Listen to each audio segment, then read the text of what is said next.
NBC Sports is live at the California Speedway for NASCAR Nextel Cup Racing, presented by McDonald's. Two events remain in the race to the chase, and tonight we move 500 miles closer to deciding the drivers that will compete for the 2005 championship.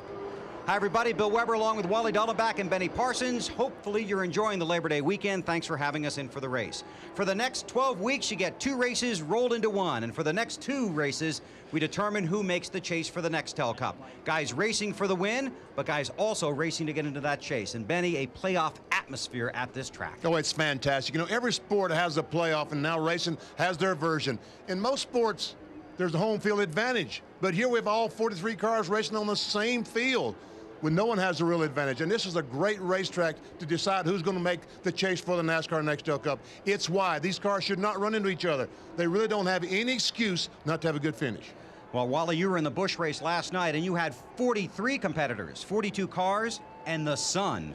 The sun was tough last night. It really was. And I thought, well, after about 10 laps, the sun will go down and won't be so bad. Well, 70 laps later, it was still really bad. And what a lot of guys do, they'll put tape on the windshield. Last night, I had a clear visor, a light smoke visor, and we put these tear-offs on. This way, when it gets too dark, you can just pull a tear-off. Like I hear, I've got one of these visors here, and all you do is you just rip it off, and you're in clear. The problem with that was last night, it got so dark the rest of the racetrack, and you were still light down the backstretch. In turn 4, I was having to flick my visor up because the shield was so dark. So there's going to be, every one of these guys will be complaining about that sun today. Trust me, because it's brutal. You go down into turn 3 and you cannot see. You'll pull out from the guy that you're following just so you can see a little bit. It's very tricky. You have a plan on how to fix that here at California? They can fix that. They need to build more grandstands there in turn 3 for about 20,000 people, and that problem will be gone next year. So more grandstands, and we'll sell more tickets and have more fans at the track. There you go. Should be a lot of fun here tonight. We'll watch the sunset, the lights will come up, and the stars of NASCAR will shine here at the California Speedway in Fontana. 90,000 fans on hand at this 2-mile track. 2 races to decide who makes the chase for the 2005 Nextel Cup. Glad you're along for the ride.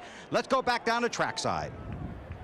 Race fans, please welcome your Grand Marshal from the hit show on NBC Las Vegas, actor Josh Duhamel, as he delivers those most famous words in motorsports. Gentlemen, start your engine!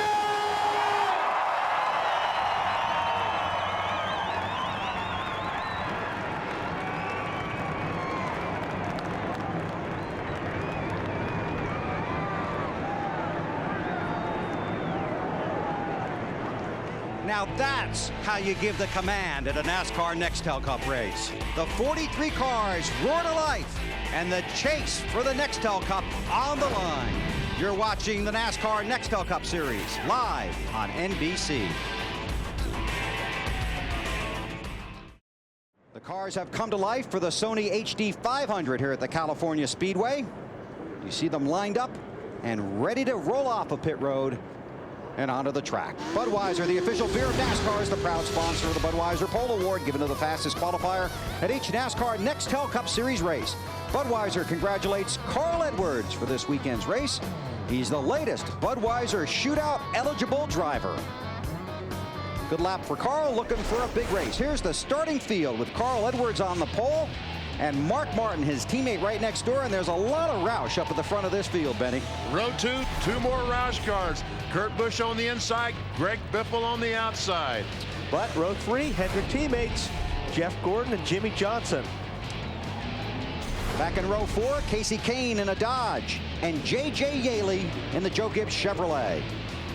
On the inside of row 5, Brian Vickers. On the outside, Scott Riggs, who ran so well at Michigan. Second place finish there. Row 6, good run for Bobby Hamilton Jr. Those guys really need that. Sterling Marlin on the outside. Jeremy Mayfield, just talked to him a little while ago. Winner at this race in the past, and championship leader, Tony Stewart. Elliott Sadler won this race last year on the inside of row 8. Jeff Burton, second place run last week at Bristol. Jeff Green in the 43 car, and Kevin Harvick trying to turn a little bit of his luck around from last week's Bristol incident. Same for Michael Waltrip, could use a little good luck. He's in row 10 next to his buddy Kyle Petty. And in row 11, Dave Blaney and Joe Nemechek, 2 guys who can't catch a break. Matt Kenseth, last week's winner. Robbie Gordon on the outside of row 12. Row 13, rising star Kyle Busch. Could he get his first win tonight? We'll see. And Boris said makes the race here at California, veteran road racer.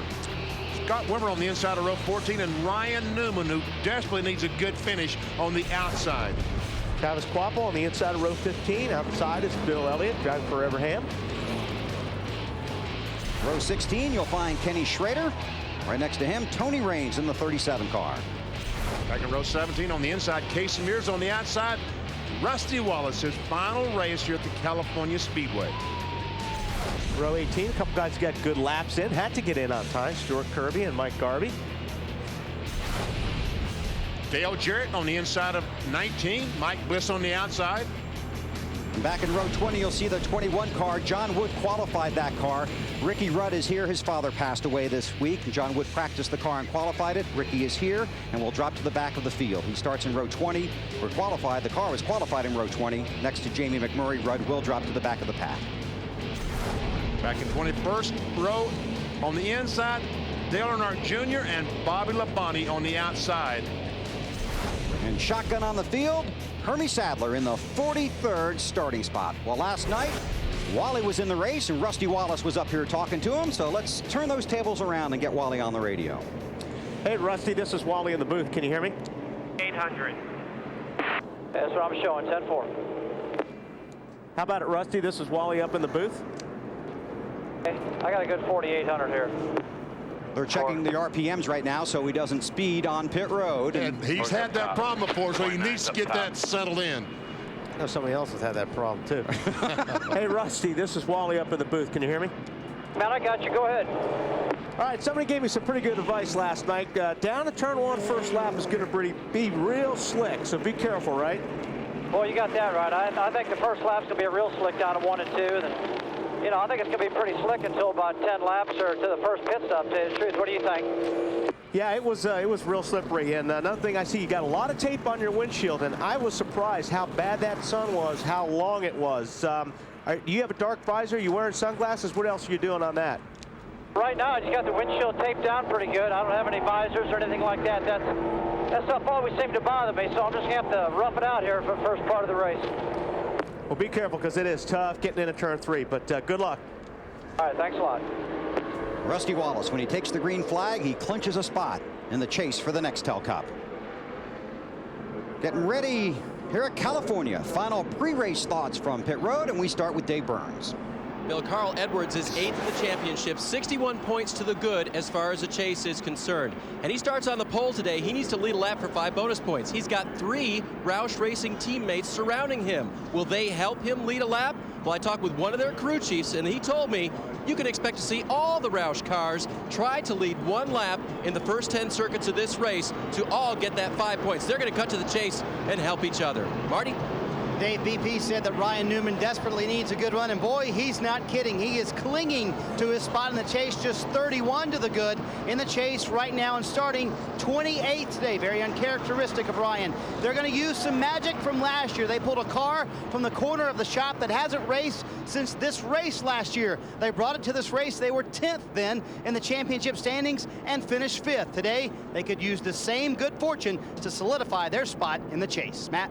Marty, 2 months ago, it looked like Jeff Gordon would have to wait for 2006 for a 5th championship. But last week at Bristol, that 6th place finish propelled him into the top 10. As one driver told me, that could have been the worst thing that could have happened for the rest of us. We're giving Gordon a chance to stay in this chase. 3 wins here at Fontana. He's won twice at Richmond. 2 good racetracks to try to lock him in. It could happen, Alan. Well, we told you at the top of our broadcast about Matt Kenseth's incredible rally over the summer to come from some 320 points behind the chase to just 11 out of a playoff spot. The key for tonight with Matt Kenseth's team, keep it going, have another top finish, and try and crack that top 10 without leaving it all on the line for next week's race in Richmond. The other key Matt told me just before the race, when the sun goes down, the speeds increase. He hopes his car's handling is good when the sun goes down, that it doesn't bottom out on the racetrack and throw their plans for a good night all in the wastebasket. Bill? Thanks, guys. Have a great night down there on pit road. And this is a shot from Earnhardt Jr.'s car. This is not bad. No, that's not bad at all. It's going to get a lot worse.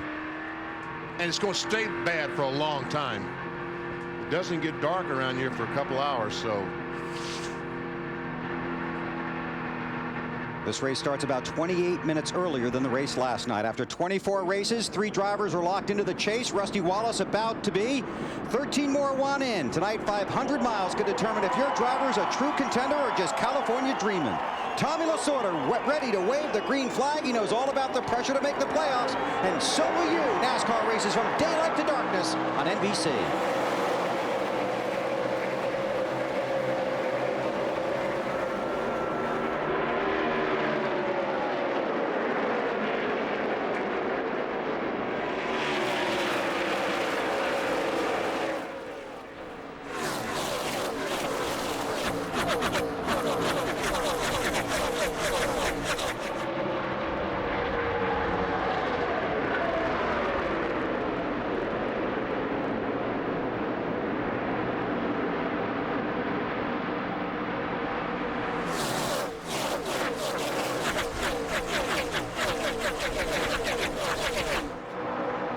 Bonus points for Carl Edwards. Now watch the Roush ballet at the front of the field. There goes Mark. Very well put. Mark Martin in front, so he will lead a lap, get his 5 bonus points. Then it's Kurt Busch's turn. Mark in the 6, Kurt Busch in the 97. Teammates along with Carl Edwards. And there comes Greg Biffle in the 16 going by Kurt Busch. Jimmy Johnson, 48, trying to do the same. Oh, that's Carl Edwards are going by. Well, they better hurry up if they're going to get each other points. That's because right. I think the Hendrick team's got something else in mind. Those 2 guys, the 24 car. Oh, trouble! J.J. Yaley is around into the wall. A lot of traffic behind him. Guys diving for pit road. Caution is out.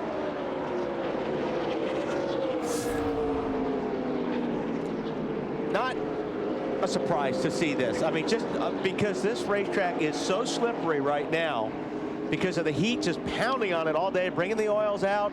The air pressures aren't up. And this is a very inexperienced driver, and we see some damage to this FedEx car in the left rear. He will probably be able to continue, but at a reduced speed. J.J. Yaley in that car here. Terry Labonte's been in it the last couple of weeks, but Yaley getting the opportunity here. He's supposed to run this car a couple of times in 2005. Watch the right-hand side of your screen. Yeah, he's all by himself, really. I mean, he started getting the car loose, and then I wasn't sure who that was right up behind him, but that didn't help when that car came up behind him on that rear bumper. That was Casey Kane in the 9 car that squeezed by on the outside.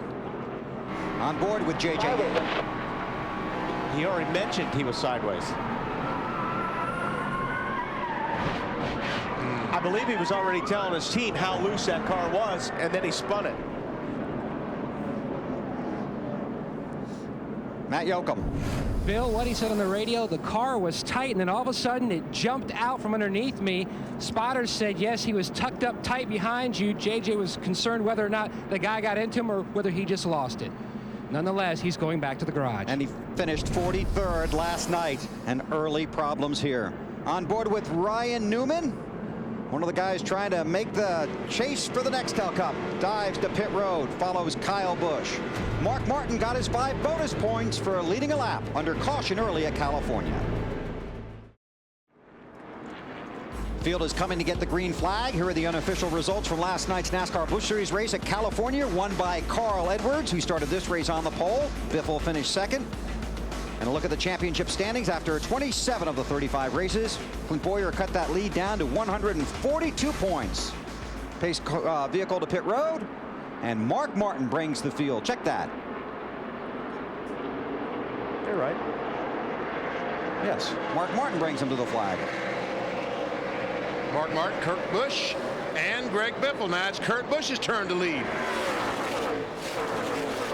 Martin and Busch, Biffle, Edwards, all Roush teammates. So now the goal is to get Kurt his 5 bonus points. He'll get them, and then Biffle will go. Then I'll have to wait for Matt to get up there, I guess. That was Stuart Kirby in the 51 car you saw slow on the apron, just leaving pit road. Jeff Gordon in the 24 inside of Mark Martin. Jimmy Johnson, his Hendrick teammate, behind the 24. You really, when you're on the inside, you really need to have enough momentum getting through turn 4 to be able to slide up in front of a guy to make the pass. If not, the outside line is usually faster because guys are lined up drafting. Okay, now let's see if Biffle can close in on the 97. As Biffle needs to get around Kurt Busch, get out front, get his 5 bonus points. And then the Roush guys have done what they set out to do, get all 4 guys 5 bonus points in the opening laps. Brian Vickers in 25 trying to get by Casey Kane in the 9. On board with Tony Stewart, championship leader.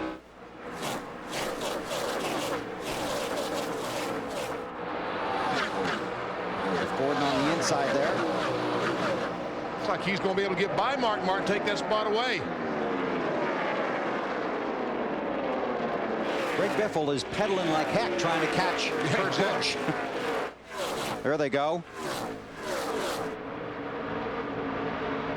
Well, they need to do it now. Right. There's enough room in between them that they can get away with it with no harm. But Casey Kane in the 9. Had Tony Stewart on his bumper. Busch and Biffle. Kurt just didn't want to give up the lead. Looked like Biffle was just a little bit loose. The car trying to spin out as he came off turn 4.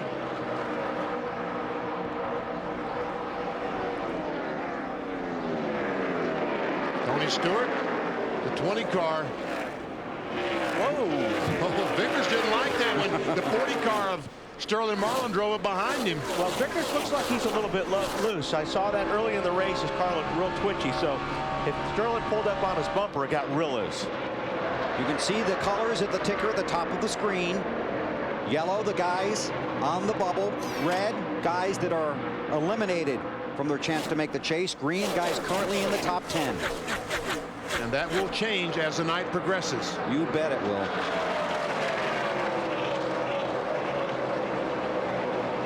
Kurt Busch continues to lead. Biffle has not gotten his 5 bonus points yet.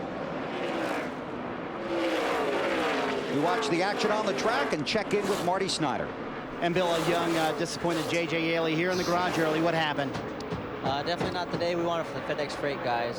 You know, I was just riding along there, just taking it easy. We had a game plan, and you know, I don't know if the I think it was a 9 car. I don't know if he just tucked way up underneath me if it got into me, but just got loose coming off the 4 there, and you know, fortunately we didn't take you in with us, but definitely caught me by surprise. Car was actually a little bit tight, so just going to make a long day. We needed a good run for points, and this wasn't the way to do it. That's tough because he had a very good race car today. This is an impound race. The car is practiced, then qualified, and the teams could only make minor adjustments. Here's Greg Biffle in the 16, around his teammate Kurt Busch, and Biffle will try and lead the field to the line and get his 5 bonus points. I don't think it's going to take too much to do that. Nope. Biffle is locked into the chase for the next Nextel Cup, but every position in that top 10 worth 5 valuable points after Richmond. That's right, because 1 starts at 0 and second is 5 points minus 10, 15. 10th place car is minus 50 starting. So you're right, Bill. Every position is valuable. Yeah, he's minus 45. They go back by 5, so the guy in 10th will start 45 points behind. Marty. Bill, in the team meeting this morning, Jimmy Finning told the guys it is a big picture day. Let's ride in the top 10, lead if we can, but let's not force the issue until late in the race. Matt? Now, Mark Martin had a lot of conversations under the last yellow with Pat Trice, and the big concern, he says there is a lot of trash on the racetrack. Not as bad as Michigan last month, but he says there is trash out there. Keep an eye on the grill. Water temperatures are fine. We may have to do some cleaning of that grill on our first stop. And we saw that problem at Michigan. Dave talked about it in the pre-race show. Well, let's just, if we can stay on Mark's car here, let's see what the sun looks like right now. Now, of course, this is, you know, up on the roof, but this is how it looks. Really, this is how it looked yesterday, and as that sun sets, it's going to get worse. It's going to be more straight on to the driver's shield, so that's not trick photography. And when you saw those billboards there, there's where Wally said they need some grandstands to get that elevated to block the sun. Wally will help with the groundbreaking tomorrow. Biffle leads, then Busch, Edwards. Tony Stewart worked his way up to the 4th position. Mark Martin in the 6. Top 5 finish gets him into the chase for the Nextel Cup. And Tony Stewart started 14th. Well, he's in that car that he won Indianapolis with, and they put that car on the track. It goes to the front. It does. It loves the front. So Stewart marching forward, trying to catch the Roush guys. Biffle and Busch up front. Greg Biffle locked into the chase for the Nextel Cup, trying to get back to victory lane. Can he win at California? We'll see. You're watching NASCAR live on NBC. 90,000 fans here at the California Speedway watching Greg Biffle, the race leader, by about a half a second over Kurt Busch. One of his teammates, Matt Kenseth, the winner last week at Bristol. Man, he is struggling. The 17 car has fallen back to the 23rd spot. But there might be a reason for that. Dave, what do you know? Well, and he restarted actually in 23rd on that last restart, VP, so he's really staying right where he is. He did have a conversation with his spotter, Mike Kalanoff, about how he wants to help him through that sun glare in turn 3. Mike, right now it's not bad, but all the way down the backstretch, as you get straight on the backstretch all the way until you get turned about halfway into 3, not going to be able to see very good. So if something happens like the entry to 3 especially, is going to be the hairy part where you're trying to get a point and getting in there. It's going to be real tough to see. It's just trying to keep your eyes open for that car as much as you can. Now they're watching his car very closely as he continues to go backwards. At lap 10, he did get into the wall. He didn't think he hurt his car, but the car really wants to push toward the wall now. It's got a handling issue. Matt Kenseth, 11 in the championship standings. You know, I think that tape helps a little bit, guys, but I think the guys that put the tape on their car, VP, and either aren't wearing sunglasses or something dark visor, they're going to really have trouble because that sunset's so low over there, it comes straight into the windshield. Matt? Now, Bill, this is exactly what Mark Martin had at Darlington, very similar to what Wally used last night. An amber lens with tear-offs like in the open wheel cars. Now he's trying something different this weekend here in Fontana. It's more like prescription sunglasses. Now, as the sun is the brightest, this will be dark, but as the sun goes down in the sky, it transitions lighter and lighter. That way he doesn't have to deal with trying to pull a tear-off off. Now, he tried it Friday night and liked it. Several other drivers are trying to do racing optic setup to see if they like it. Might use it later in the season as well. Interesting, Matt. Thanks a lot. Now that 42 car, Jamie McMurray, he pitted under the caution, and he restarted 40th, and McMurray has worked his way up to 26th. All those cars stopped. Dale Jarrett, Bobby Labonte, Jamie McMurray, all those folks stopped, changed 4 tires because last night in the NASCAR Busch Series race, we found out new tires, fresh tires are very, very important to speed. Yes, that is very true. I don't think you'll see any 2-tire stops. I'd be surprised if you did. 4 tires mean a lot. And here's another guy that's been going backwards, BP's at 24. He's battling with Harvick for the 10th spot. Alan? Yeah, Jeff Gordon has been calling in on his radio about every 2 laps, Bill. He says that as soon as he turns the wheel into the corner, the back end of the car breaks loose and he jumps sideways. He said he can't get in the gas at all, can't carry any speed in the corner. He started 6th. He's fallen outside the top 10 as we move along here. And he almost wrecked there, Alan. And that's what we've seen with the 24 car here in Michigan. These kind of semi-flat racetracks with a lot of speed, they really struggle trying to find that speed. Those are the championship standings. Again, Stewart, Biffle, Johnson, Rusty Wallace now locked in. Wallace locked in when he took the green flag. And see, Gordon doesn't want to be around anybody right now because his car is so loose. Caution. Caution on the track. The caution flag is out. Got a smoker coming off turn 4. I guarantee that 24 will be hitting the pit lane. Mike Garvey in 66 was smoking as he made the exit off turn 4. Rick Monroe trying to look into turn 4 and see the cars. Now, another thing is a lot of those guys came in BP earlier, I don't know, about 10 laps ago, 12 laps ago, whatever. 10, 12 laps on your tires makes a big difference here as well. Well, they'll all be in this time, I'm pretty sure. Some of those guys that stopped early, do you think they'll stay out for track position? Well, that's what I'm saying. I think they shouldn't because we did that last night and I got passed on both sides. So tires mean a lot here, and I think if you just have 10 laps on your tires, that's not good enough. So that's 17 laps. 17 green flag laps. They need to come in and change tires, so they're going to get passed by a lot of cars. There's Stuart Kirby, the winner of the Ballpark Lucky Dog Award, the highest scored car not on the lead lap. So Stewart, the young driver, gets a break. Gets to come around and be back on the lead lap. The Ballpark Lucky Dog Award to Stuart Kirby. Bowling Green, Kentucky. So the cars down the backstretch. Biffle, Busch, Edwards, Tony Stewart, and Mark Martin, the top 5.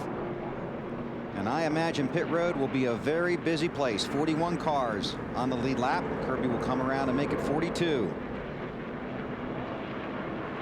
Pit road is open, so we will see. But I agree with you, Wally. If they don't pit now, something's wrong. And you have to make sure you get the windshield clean, don't you? Yes, and I think they usually give the extra man pretty early in this race. They did last night. And the extra man can service the driver, right, and clean the windshield.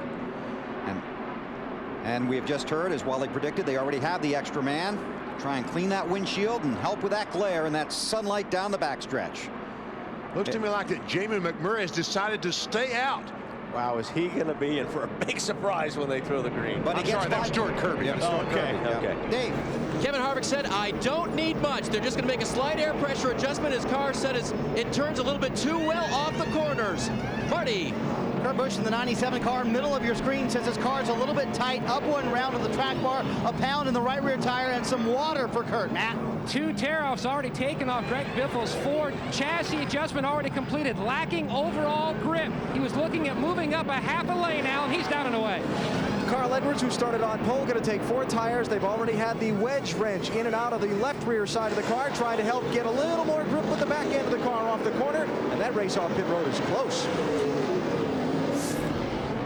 Well, Bill, guess about, you know that Roush ballet at the front of the field? Yes, sir. Well, it's being played out again. Matt Kenseth, another Roush car. His team decided to stay out and lead a lap right now to get those 5 bonus points, which they did while everyone was pitting. They will now come around and pit the car, take care of their business. Now they've led a lap.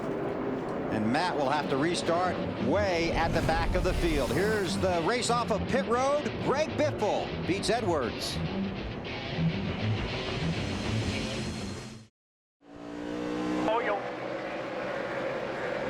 The field charging into turn 1 at California after just taking the green flag on the restart. Greg Biffle is the race leader. Carl Edwards, Kurt Busch, Jimmy Johnson, and Mark Martin. Big push for the 16 car Greg Biffle that time. He may lose a spot because of it. Matt Kenseth stayed out to lead, got 5 bonus points, but restarted 38th. There he goes, Carl Edwards. Oh, Carl sliding up the racetrack. I thought Biffle was going to drive on the outside, and the 99 needed some room, but Carl Edwards goes in front. Looks like Busch is going to follow. Kurt Busch in that 97 car on the inside of Greg Biffle in the 16 on board with Edwards. There again, if you get down on the inside, it's really tough, but it looks like Greg Biffle's going to give him a little bit of a break, and Kurt Busch falls into second. They lose third here. It's Jimmy Johnson. Yep. When you change tires and put on 4 tires, it's not a guarantee that your car's going to be like it was before. Sometimes it can be an adventure. I think Biffle wants to the bottom of the racetrack, too. He's up there on that high side. Car's probably a little bit tighter even up there. They're battling for the 3rd position.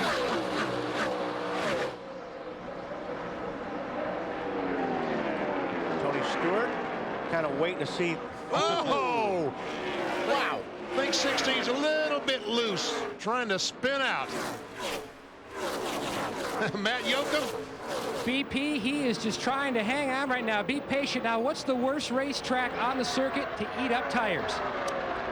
Darlington. You are correct. Greg Biffle says this may be the 2nd worst. He says, but not like chewing them up like cheese grater, but wearing the good part out. He did that last night in the Busch race. He said he learned you've got to be patient and save those tires for later in the run. He's just trying to hold on right now. He's not doing a very good job if you're saving him, because he's sliding all over the place. And that can make a bad situation worse with the tires. But as Matt said, Scott Riggs smoking on it. Must be a fender. Jeff Gordon runs 16th, Alan. Yeah, Bill, Jeff is feeling his car might be a little too, well, sensitive. Listen. So sensitive getting in, I can't touch the brakes or turn the wheel or anything, and then when I touch the gas, it just wants to spin out. Just nothing off the left rear drive. Jeff came on the radio just the 1st lap of racing after that pit stop, guys, and said, my car is loose already. And they have just made a fixed up and adjusted it. Yeah, you can see that. Exactly when he was talking about it, you could see it. Yep. And Ryan Newman, the 12 and the 24, Jeff Gordon, 2 cars that are battling for that 10th position to qualify for the chase of the NASCAR Nextel Cup. And when you're looking through the windshield and you see a guy tugging on the wheel and you see the hands going left to right, that's because you're trying to you're trying to catch the car from going sideways. You turn the wheel, the car starts going sideways, you feed the steering wheel back to the right to save it. When you do that like 10 or 15 times in a corner, that's really loose. And you're going how fast? Pretty fast. Yeah, around 200 or so, yeah. That's a handful. Marty? Hey guys, Ryan Newman says his car was tight on that first run, especially in 1 and 2. Air pressure, track bar, and wedge, trying to get that car handling a little bit better. Going down the backstretch, he talked about the sun. He's wearing a clear visor, and he squints when he's going down the backstretch. But Wally, he said there's a gentleman's agreement going into turn 3. You don't take a lot of room, you just keep your line. Yeah, you're exactly, Marty, because you have to be careful. You can't see. Well, there you have it. I mean, you really can't see, so you're almost feeling your way getting down into turn 3. So you don't try to make too much of an aggressive move right now. You just try to give each other a lot of space. Newman restarted 30th, up to 17th. Let's take a lap with him, Wally. Hey, you drive into the corners really, really deep here. Roll out of the throttle. You let the car just roll, roll, roll. Then you start picking up the gas a little bit. And then you try to go full throttle as fast as you can. And it's the same exact thing going into turn 3. And run in the middle of the racetrack because you really can hardly see the outside wall or other cars that might be around you. Now this situation, as the sun starts setting and it turns into night, this problem will go away, obviously. Yeah, but it gets worse before it gets better. It does get worse, yes. Marty? Hey, Wally, when you don't have all your senses, you use what you can. Ryan says when you can't see, you use your ears. He knows about where the RPM should be when he hits the end of the backstretch, and that's when he lets off. He uses ears to tell him when he's letting off and going into 3. Marty, only Newman would come up with that. He's an engineer, though, you know. He's trying to be human here. Exactly right. Carl Edwards won last night. Can he sweep both races at California? He did it at Atlanta earlier this year. 38 laps are complete in the Sony HD 500, and Carl Edwards continues to lead. It looks like Carl Edwards is very busy inside that car. He's the leader, but it looked like he had his hands full as he came off turn 2. And we were talking about Ryan Newman. And going down the backstretch looking into the sun. There you go, Wally. Yep, and he's got a clear visor, and you can see how much the sun is shining in his eyes. I can't believe how close he sits to the steering wheel. All these guys anymore, that steering wheel just right up against their chest. These cars are hard to drive. You need a lot of leverage driving one of these cars. He obviously has the clear visor because he feels like that he's not comfortable with any other system. When it gets dark tonight, he wants good visibility. I'd like to ask him that after the race, if he thinks that was the right decision. He drives with his hands a little differently than some guys. I've noticed the way he's holding the steering wheel. You know, he's got his, he just sits in the car and he drives it with his arms, he drives it with his hands. Now, a lot of guys, including myself, I'll get to the steering wheel where I'll have my elbow on the steering wheel as well. That helps you turn the car. It helps leverage the car. But I notice Newman doesn't do that. He's just turning it with his hands and his upper body. Now here you look at Jeff Burton. See how he's got his elbow? He hooks his elbow on the steering wheel. That actually in the corner, because it's throwing you in the corner, you lean on the steering wheel and it actually helps you turn the steering wheel. You turn the steering wheel with not only your hand, but with your elbow, your shoulder, and your whole upper body. And you'll hear these drivers talk about doing a lot of upper body work with weights and stuff like that, and that helps in this situation. Burton currently runs 15th. And Jeff Gordon, the 24 car, has fallen back to the 33rd position. He's also fallen back to 13th in the championship standings, which puts Matt Kenseth in right now and Jeff Gordon out. Because Kenseth, he stayed on the racetrack and got those 5 bonus points, but he's worked his way up to the 25th position.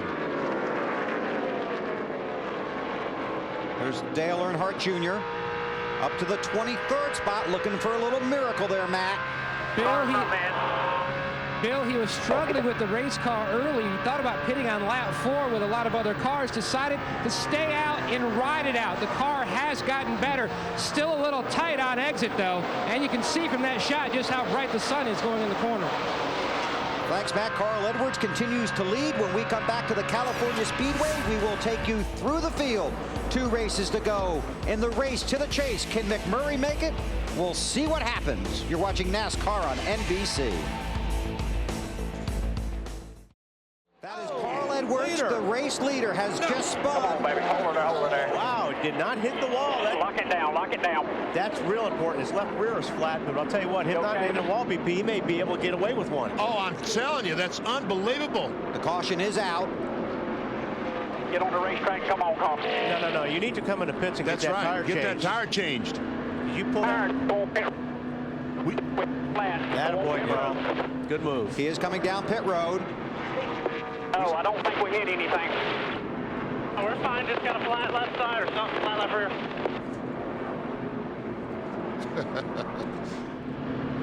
Let's see what we can see. Oh, the reason for sanity there. Yep. Left rear is flat. But boy, he did a good job keeping up that wall. And if he's a little bit lucky, that could too. Because oh, it looked like right there he was going to hit the wall with the nose and somehow kept it off. he's still got a real good chance coming back and winning this thing or top 5 in it. How about the fact he's a leader and nobody runs into him? I mean, everybody in the race is behind him. You can see the left rear just peeling off that car. There it goes. Wow. Edwards on pit road. And everybody's going to pit anyway. So he's just going to have to start the tail end of the longest line, really. He'll have to start the rear of the field because pit road was closed when he made that stop. But at least he's on the lead lap with 4 fresh tires. On board with Carl Edwards. Just listen to this. Watch it. Come on, guys. Come on, baby. Hold her there. Bobby Hudson. Lock it down. Was he praying or talking to Carl? Dave. Kevin Harvick, more of the same for him. Tied off, loose into the corner. Another air pressure adjustment, running 12. He gives up 12 to pit for 4 tires. Marty. The spin by the 99 means that the 97, his teammate Kurt Busch, is now the leader. Top of your screen, he hits pit road. Car a little too loose by himself, down on the track bar, Matt. Same problem the Biff had the first stop. Just no grip. They've already made a chassis adjustment. They didn't want to pull one of the tear-offs off and lose one there. They just cleaned it to Snyder. And Jimmy Johnson leaving pit road, Matt. His car was too tight. He said the front end needs to roll better through the center of the corner. You see him leaving on the bottom of your screen. Air pressure and wedge adjustments for the 48 team. And that 16 car sat in that pit stall for a long time. We'll get Matt to check on that, update the running order when we come back to California. 48 laps are complete. You're watching NASCAR on NBC.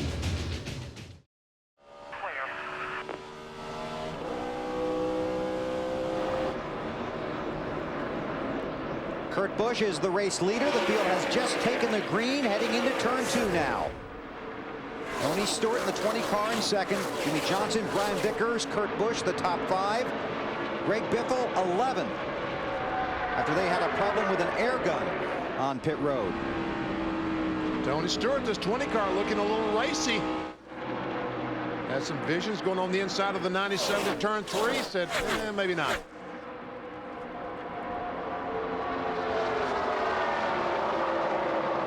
Jamie McMurray is all the way back in the 37th position. He stayed out to try and lead a lap, but because it was a quickie yellow and everybody could pit, he had to pit the next time and did not get credit for leading the lap.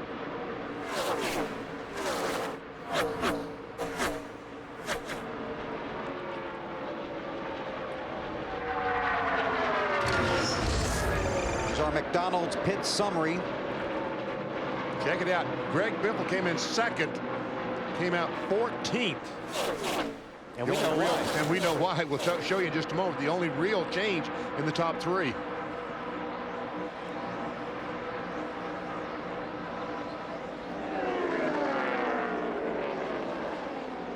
Stewart looking at Busch. Tony Stewart has had an outstanding second half of the season going back to Sonoma. You can see how much these cars slide. Like Matt was talking about earlier, it's not like it's a racetrack where it's real abrasive like Darlington, but you slide on so much of this track. When you get down in the corner here, you get back on the throttle. When you're hard on the throttle, it's not like you're driving to the wall. You're sliding to the wall most of the time.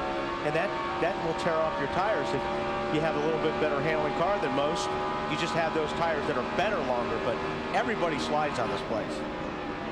You can tell by their hands. Yeah.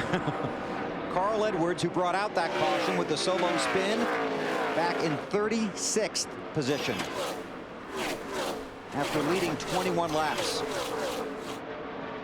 A couple of the Rick Henry cars, the 5, Kyle Busch, the 25 with Brian Vickers. Mark Martin in the 6, running 6th.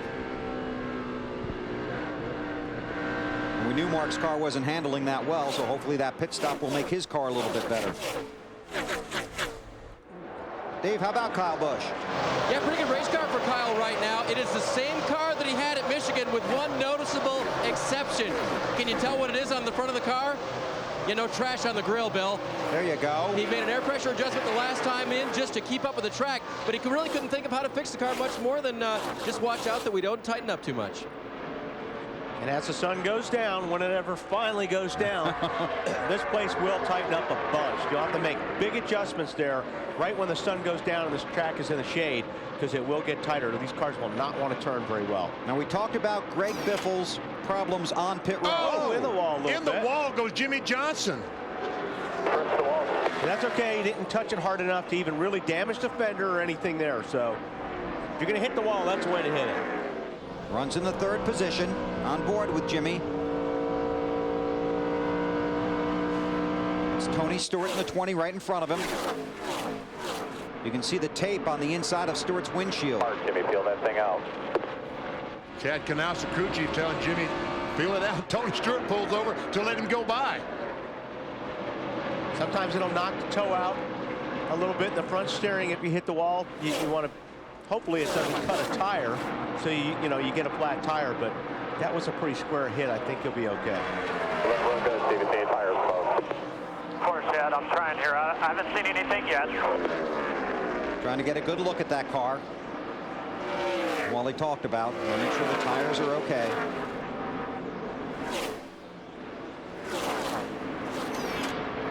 He got in front of Tony Stewart. Tony said, you know, I was faster than he is. I need to get back in front of him. And so back in front he goes. It's really bouncy back there, isn't it? Yeah, and that gets worse too, especially in 1 and 2. It almost sometimes feels like your car will bounce across the racetrack, especially on when the fuel load burns off. So you'll see a lot more of that later on as the race goes on. Those are teammates. Kyle Busch in the 5. Looking for Matt Kenseth in 18th and Dale Earnhardt Jr. in 19th. There's Matt in the 17. How about Matt, Dave? Hey, Bill, he's picked up 3 positions since the restart. Restarted 21st, but he just radioed to his crew. Car feels really, really loose. Wants to spin out. He said, I might have a tire going out. Be ready. Now, Mark said the same thing. We heard Mark Martin's radio. He said he thought he might have a tire going down. Then he just realized it was the handling characteristics of the car. Yeah, it's a lot of cars are loose on this racetrack, and there again, as the sun goes down, the track will get better. There'll be more grip in the racetrack, but you got to kind of hang on to it. If you can hang on to it right now, it'll even out. Your car will be good as the track gets cooler. The 41 car of California's Casey Mears on and off of pit road. There's Casey on the apron. Had a vibration. Came in and had the crew check it out. Tough break for Casey. Talked to him yesterday. Has a big number of family and friends here. See Dale Earnhardt Jr. trying to get by Rusty Wallace. That would be for the 17th. Yeah, Rusty's the 17th right now. Again, pretty tough up there on the outside. Now, pit road is always a very important place. Your pit stop's extremely critical. You can't make any mistakes. We'll keep an eye on the guys on the track, but we want to make sure you know what happened to Greg Biffle's car while it was on pit road. We're going to take you inside the NBC pit window here and show you. BP? All right, the rear tire changer, Joe Slingerland, this fella here. Watch when he goes around the car and watch his air hose. about right there, the hose, as he slips and falls and the gun goes down and hits the ground, the hose becomes disconnected. See it there? It's laid on the ground. He has the impact wrench in his hand. And he doesn't know it yet. Then when he puts the gun on there, he says, oh, I got to have the hose. He picks it up, plugs it back on the impact wrench, and then changes the left rear tire. So maybe 4 seconds, but cost him 12 spots on pit lane. Matt?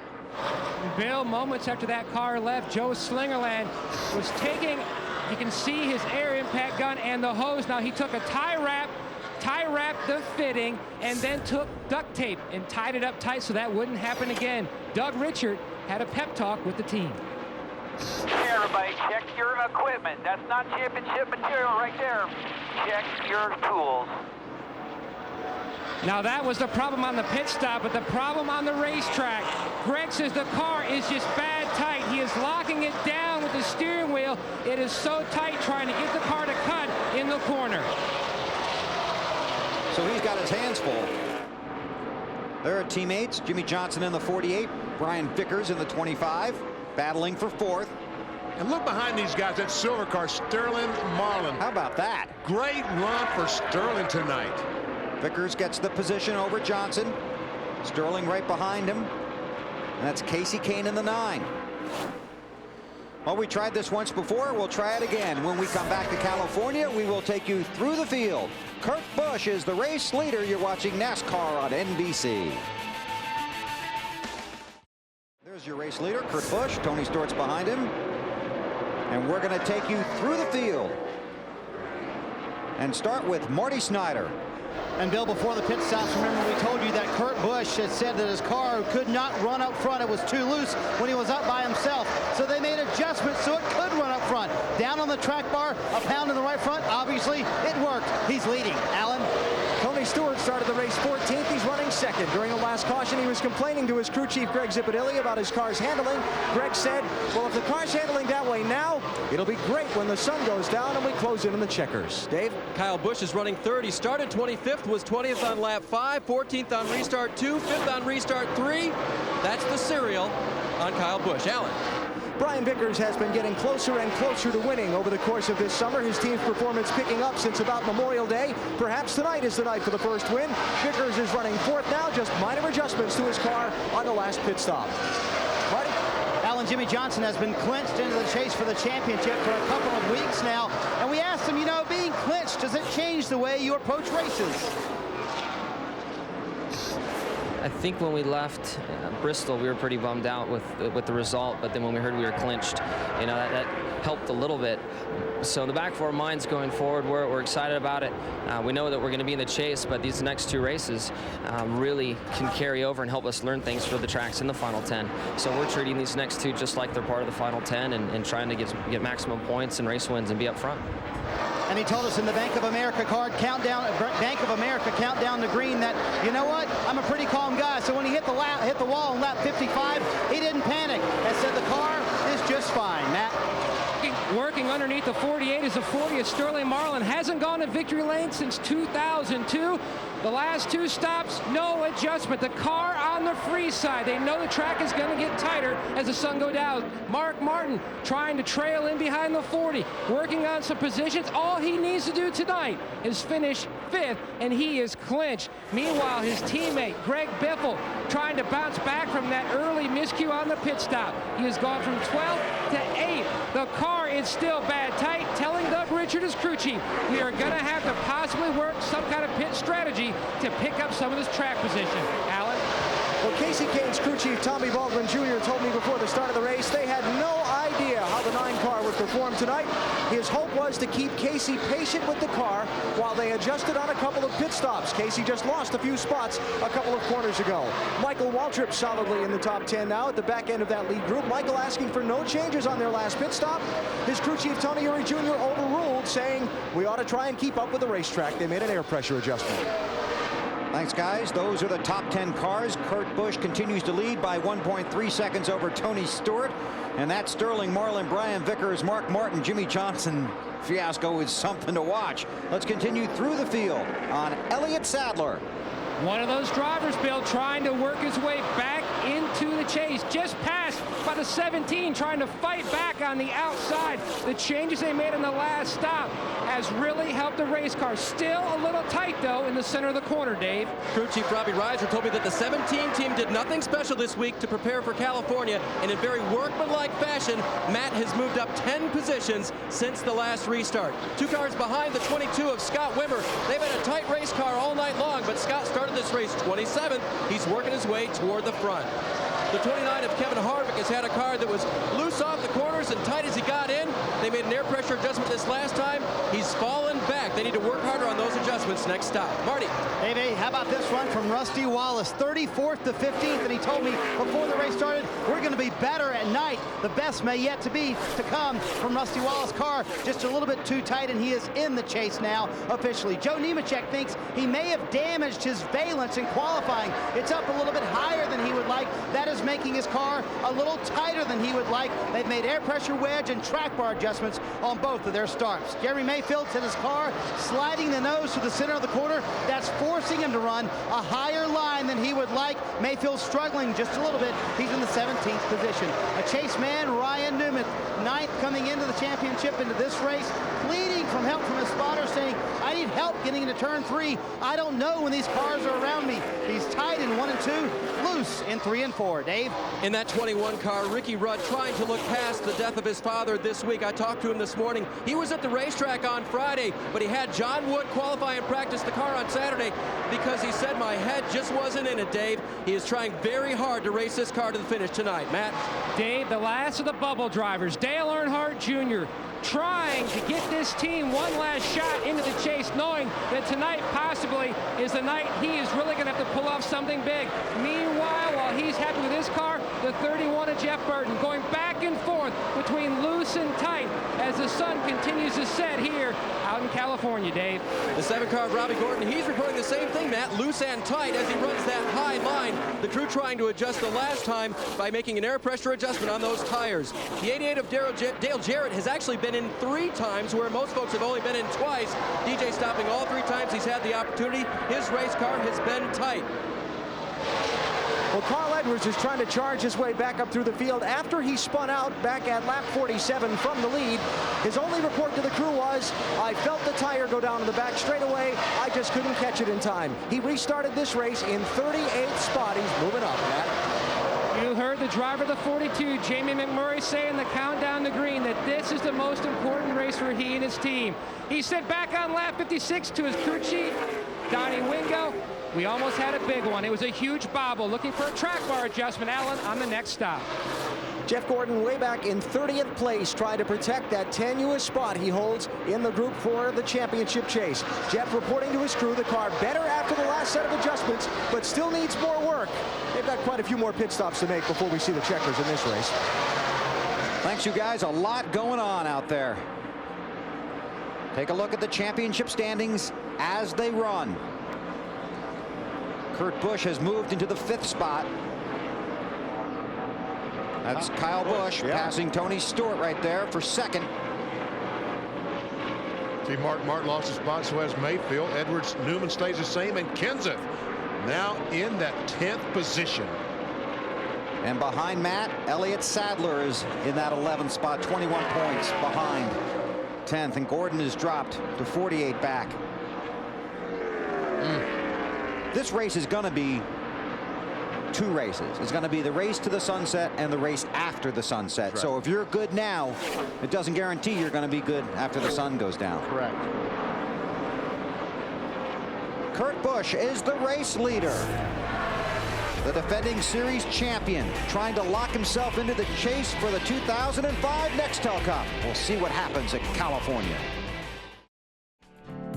Well, this week's Nextel Fan of the Week is, well, we're not exactly sure. We do know that the USO has presented a whole bunch of money to get tickets for troops to visit the race this weekend, but there were some anonymous donors who really helped out as well. So they all together are our Nextel Fan of the Week, presented by Sprint. Now, representing some of the troops that'll be here, Sergeant Aguilar and his wife, Major Lee, and Colonel Woodhurst, you guys are going to be here in about 700 in number. How much fun has this been to put together? It's been a tremendous opportunity. This is my first Nextel Cup race, and it's a great opportunity to spearhead these combat veterans who are recently coming out of theater from Afghanistan and Iraq to actually enjoy this opportunity. I have to say a special thanks to USO and their donors, and also to the Mayor of Fontana for giving us the red carpet treatment and their way of saying thank you for what we do and the freedoms that everyone enjoy. And if you'd like to be the Nextel fan of the week, and you will have to tell us who you are, log on to NASCAR.com/Nextel. Well done, Dave, and a salute to all of our troops every day. New race leader is Kyle Busch. And who did he brother of Kurt Busch. And who did he pass to get the lead? Yeah, there he is. It's easier passing your brother than others. You see, Not always. Kurt will pull down, and Kyle will take the lead. So it wasn't an ugly fight. Then they come out of 2. A little brotherly wave out the window by Kyle Busch, saying, "Thanks, brother." Gives him a little wave. So Kyle Busch leads at California. Talented young driver for Hendrick Motorsports. Still trying to get that first Nextel Cup victory, and it has been a battle for Kyle. Frustration, definitely. I mean, it always sets in that you're running well and you're doing everything you need to be doing, and you can do that.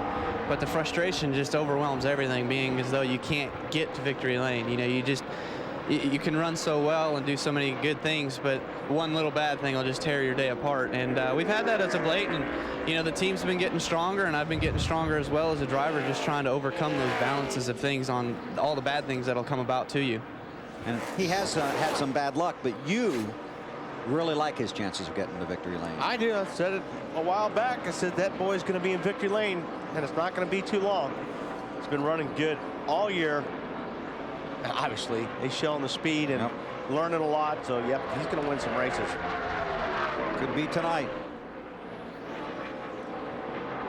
But guess what? A long way to go. Long way to go. That's the downside. We're approaching some green flag pit stops, so we'll get a break out of the way, then bring you back to California and watch the guys head down pit road. You're watching the NASCAR Nextel Cup Series on NBC. NBC Sports live in Fontana, California for the Sony HD 500.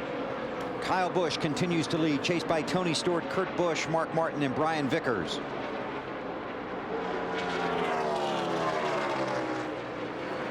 Hope you saw the Bank of America countdown to green. Obviously one of the topics we covered. Last week's crash in Bristol involving Dale Jarrett, Ryan Newman, and Kevin Harvick. So our singular race talk poll and our $1,031 challenge. How should Dale Jarrett have been penalized last week at Bristol? 2 laps, which is what NASCAR gave him. Park him, points and money, or it was just one of those racing deals. To vote, text the word RACE to 191 on your Singular wireless phone, or go to NASCAR.com. You'll also be entered for a chance to win $1,031. See, Greg Biffle's 16 car is working its way back to the front. That was the battle for the 5th position with Brian Vickers. Go ahead. Elliott Sadler, 38. Sterling Marlin in 40. And Matt Kenseth, check this out. Matt Kenseth in 17 has worked his way up to the 10th position. Matt was as far back as 36th early in this race. Rusty Wallace on pit road for a green flag pit stop, Marty. Oh, no. Caution flag is gets out out. for Hermie Sadler. Boy, Rusty Wallace cannot catch a break. This might work out. Get the lucky dog. I don't think so. No. We'll see what happens, how they score him. Remember, the field is frozen when the yellow flag comes out.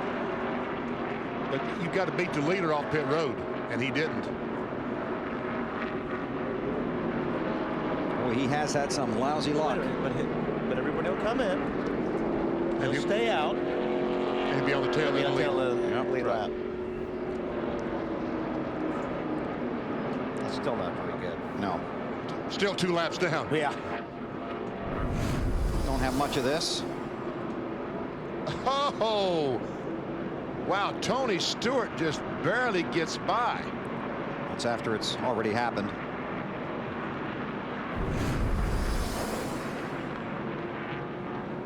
Herman's been off and on pit road all night. I don't know exactly what the problem has been.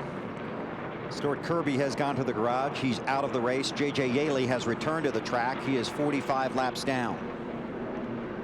Well, there's a lot of happy race car drivers that yellow came out. Yes. And one very unhappy one. Yeah. Rusty being the very unhappy one. We were approaching green flag pit stops. Kevin Harvick had already been on and off of pit road. Just have to see how Rusty shakes out. All right, I want to wait and see. Yeah, we'll see what happens. All right, pit road parade, Dave. Crew Chief Alan Gustafson and leader Kyle Busch make up one of the youngest crew chief driver combinations on the circuit. They have decided to leave this 5-car alone as far as the handling goes.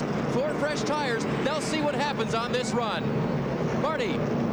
Kurt Busch hits pit road running third, and he's in the middle of your screen in that 97 car, tied in 1 and 2. That's a ½ pound on left side tires to fix that. Loose in 3 and 4, ½ a pound on the right rear tire. Matt. Siegler and Blickensderfer going to work on the right side, already completed, getting this left side tire lug nuts off. The car was coming at the end now, slight air pressure adjustment on the left side. He's away. Top of the screen, Tony Stewart. On the left, on the right, you see the marker where his pit box is located. A 4-tire change and a slight adjustment for Tony. Marty? Alan, this will be a long pit stop for Jimmy Johnson. Remember, he hit the wall on lap 55 about 15 laps ago. Radio to the crew said something is wrong in the right front. Chad Canals thinks it's the right front shock. They're going to change that. This is the benefit for being second place in the championship and already clinched.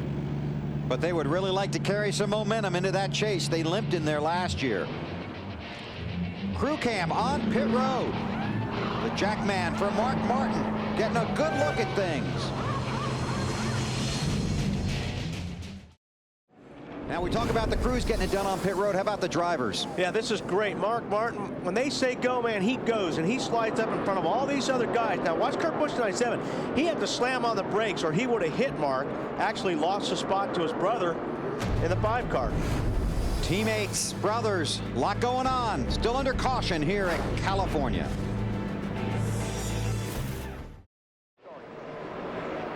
The field has just gotten the green flag. They're through turn 1 into turn 2. Tony Stewart is the race leader. Rusty Wallace in the 2. Wow. Down into the lead lap, and it's a mess down the backstretch. The 41 car in front, the red and white car, Casey Mears was a lap down. So is the 29 car. Rusty Wallace is now a lap down. He was trying his best to stay in front of the leaders. Couldn't do it. Mark Martin runs second. Stewart in the 20 car is the race leader, the white and orange car, the Home Depot Chevrolet.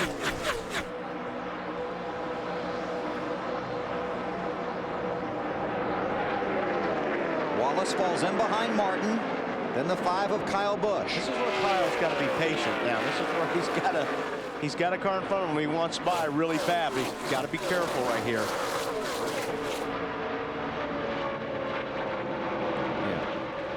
Got his brother underneath him right now, the 97, Kurt Busch. Hey, Marty. Yes, Bill. What was up with the 2? Oh, Rusty Wallace thought he had a flat tire when he came in. That's why he had to pit about 2 or 3 laps earlier than he would have liked. But the tire was not flat. But Rusty told me earlier, remember, we're going to be better at night. So if they can get a lucky dog here and get back on the lead lap, I think they'll still be in contention. He's going to have to hustle to be that lucky dog, Marty. Got Harvick up there in Mears that just got on the lead lap, but they've got the leader coming fast. A lot of fast cars and a lot of really loose race cars out there. McDonald's pit summary. Kyle Busch came out 3rd. Stewart got the lead. Kurt Busch from 3rd to 4th. Tell you what, Tony Stewart's pit crew, they have been spectacular all year. Bipping was 16 as Kurt Busch was trying to pass Rusty Wallace. He said, oh, I think I'll try to pass both of them. Meanwhile, he and Kurt are side by side. And trying to catch that pack is the 17 of Matt Kenseth. Last week's winner at Bristol, trying to race his way into the chase. And right now, Matt has that 10th spot.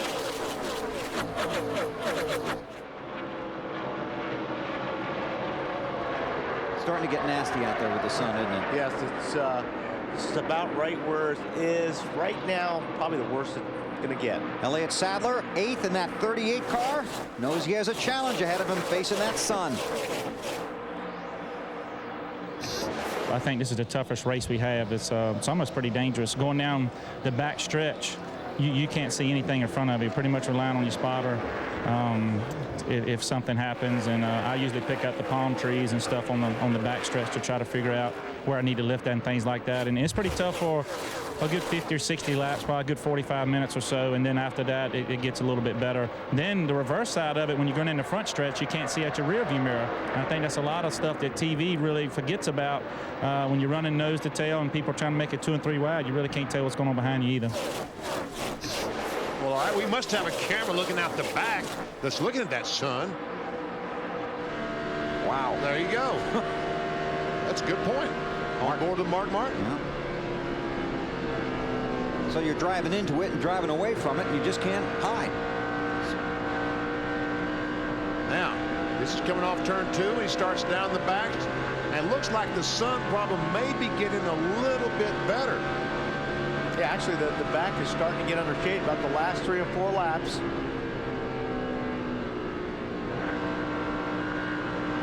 Allen. Hey, Bill, something to keep an eye on as we watch these pictures from the insides of these race cars. The sun is now set to a point that the entire track surface in turns 3 and 4 is in the shade. You see them driving into the sun through 1 and 2, but the surface in 3 and 4 in the shade. The difference in track temperature affects how these cars grip the racetrack, and we'll see who that helps and who that might hurt as this next segment of the race winds on. Another thing, Alan, is that the track temperature is going to continue to change for quite a while. Like you said, right now you got a little bit of sun in 1 and 2 and it's shading in 3 and 4, but the track will keep cooling and cooling and cooling, so you're always chasing the racetrack because of the way it's changing. This is for 3rd. Bifflin 16, Kyle Busch in 5, and we see the 29 car of Harvick has been passed by the leader, Tony Stewart. So that would make Harvick the first car a lap down, and he would get the lucky dog if the caution came out. Tony Stewart by a 1.5 seconds over Mark Martin. On board with Tony, Mr. Miller race fact. Championship leader coming into the California race has failed to finish 3 of 10 races, including the last 2. Tony didn't want to see that. Well, that's why we put it out the back of his car, so we wouldn't see it. Okay, good. As well as that team has been running, I don't think the Miller race fact is a threat to them. I don't think so. That is the car he took to victory lane at Indianapolis. Oh, wow. Biffle in the 16, Kyle Busch in the 5. Mixing it up for 3rd. Kurt Busch now taking a look underneath Harvick. Harvick's in a good spot there. I mean, if you have to be off the lead lap, you're racing hard to make sure he's still the lucky dog if the caution was to come out. Marty, what do you got? Well, you talk about the track changing and the sun setting and all that. You can also tell it in the way the drivers are talking about their race cars. Early on, it was all tight, tight, tight. Car won't turn. Now they're starting to say car's a little too loose. So this track is definitely changing. And Wally, I'm sure your race car went through the same cycle last night, too. Actually, it went from loose to tight, though, Marty. I mean, normally when the track cools off, that's when the cars go tight because you get more rear grip in the cars. So, but don't forget, it's still sunny over there in 1 and 2. And that's what all the drivers were complaining about. They could get grip up in 3 and 4, but all week they've been complaining about getting grip down in 1 and 2, where that sun sets last and keeps that racetrack so warm down there. Remember, we saw Jimmy Johnson's team changing that shock. He currently runs in the 26th position.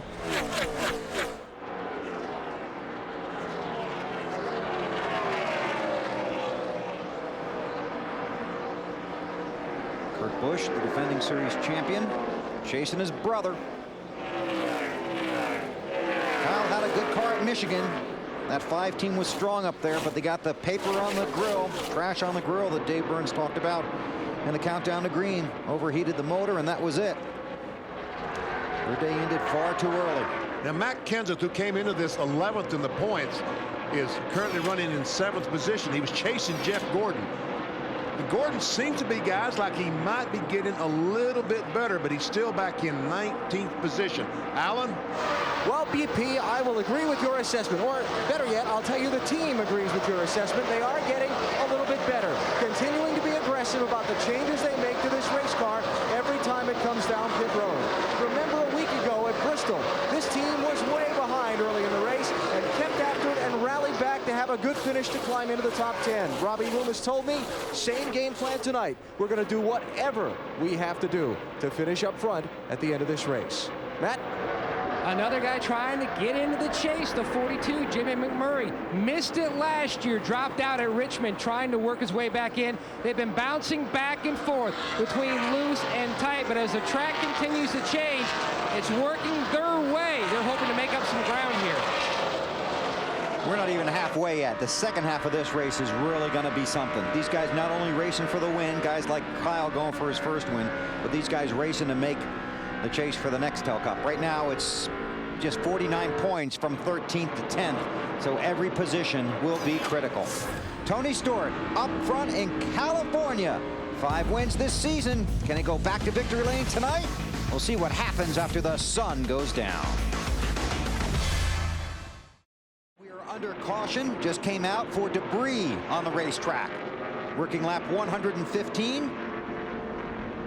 And these guys are all coming to pit road. Another battle between pit crews to see who can change 4 tires, put fuel in these cars the fastest. And who makes mistakes, who doesn't, and what drivers can do to get their car on and off of pit road as quickly as possible. Illegally. I mean legally. The voice of experience, Wally Dallenbach. Dave Burns. Kyle Busch is in, guys. He said, you know what? The car is pretty good. I just want to be a little more secure in and turn better through the center of the corner. Air pressure adjustment. Marty. Kyle's brother Kurt not nearly as confident about his car on this run. Bottom of your screen in the 97. Loose everywhere. Don't know what to do with it, guys. Several air pressure adjustments in a long time on the left side, Matt. Haney Rieger already pumping the jack on the left side. No adjustments this time for Mark Martin. A great stop going on. He's away, Allen. Tony Stewart's crew got him the lead on their last set of stops. A very efficient stop this time. It looks like they're going to hold on to, well, now maybe not. Who's that jumping out ahead of him? Looks like a 2-tire change by Michael Waltrip. Picking up 14 positions. Maybe just fuel only. We'll have to find out, but that didn't work really well last night. No, it can't be just fuel only. Michael in the 15, followed by Tony. There's Mark Martin in the 6. It was a 2-tire stop for Michael Waltrip. We'll see how that works out. He could be a sitting duck when we go back to green at California. NBC Sports is live at the California Speedway for NASCAR Nextel Cup Racing presented by McDonald's. Our coverage began at 7 o'clock Eastern Time with the Bank of America countdown to green. And if you missed the countdown, you missed all of this. You gonna stand on the roof and say party at my house tonight if you win? NASCAR won't let us stand on the roof. I'll do that. There's a lot of people here. That's going to be one heck of a party. Did he say stupid? Yes, he did. BP 24 is going to be in. I want to win. That's what we want to do. The chase. That's what the whole year's about. Are you going to tell the girls about me? Oh, my God. Was that a yes or no? Yeah, that's what I thought. Gentlemen, start your engine! Tommy Lasorda warmed up in the bullpen, then put out the green flag. I'm glad you didn't say wave the green flag. Put out the green flag was more appropriate. McDonald's is helping out with relief efforts for the victims of Hurricane Katrina. For 30 days, a portion of the donations received in specially marked Ronald McDonald House Charities collection canisters will benefit hurricane relief efforts. The canisters are located at cash registers and drive-through windows at participating McDonald's restaurants in the United States. So when you can, help out.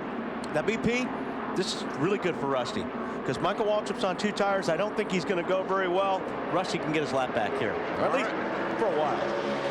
So Tony Stewart gets by Michael Waltrip, and then Rusty might have his hands full, but Rusty doesn't take off really quick. And now Michael's going to be in front of him and block him. Okay, that didn't work out the way I figured. Neither did your prediction about the 24 car. So wait, that's okay. Look, we're 4 wide off 2. Mark Martin getting a little aggressive down there. Said in the countdown it was about the chase, but right now it's all about the race. Martin inside of Rusty going into 3. Wow. Just moved up the racetrack. Matt, what's he saying? BP, he is on the move. His spotter, Eddie Pardue, warned him about the 15's tires to take it easy until we can work our way around him. He's also telling Pat Tryson the sun is almost down, the track is almost completely in shade, so that way they can stay ahead of the track changes. Mark was pretty patient. He almost made it to the backstretch before he passed him. Michael Waltrip on those 2 tires right in front of Kurt Busch. I don't think that's going to work out for him. He's already sliding around. I mean, just 4 tires was definitely the way to go last night in the Busch race. And as that track temperature changes, the handling characteristics of your car will change throughout the night. As the sun sets, as the track cools off, the cars will be faster and faster.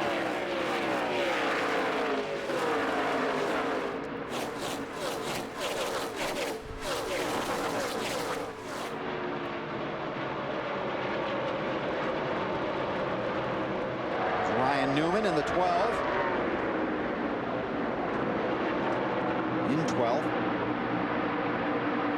Battle for the lead. The 20 car is Tony Stewart. The leader. 6 is Mark Martin. 2nd. Rusty Wallace currently the 3rd place car in line, although he is 1 lap down to these cars. He is the first car off the lead lap. That's the 24 car of Jeff Gordon in 30th. Allen. Well, Bill, they took some extra time on that pit stop to pull a spring rubber out of the car.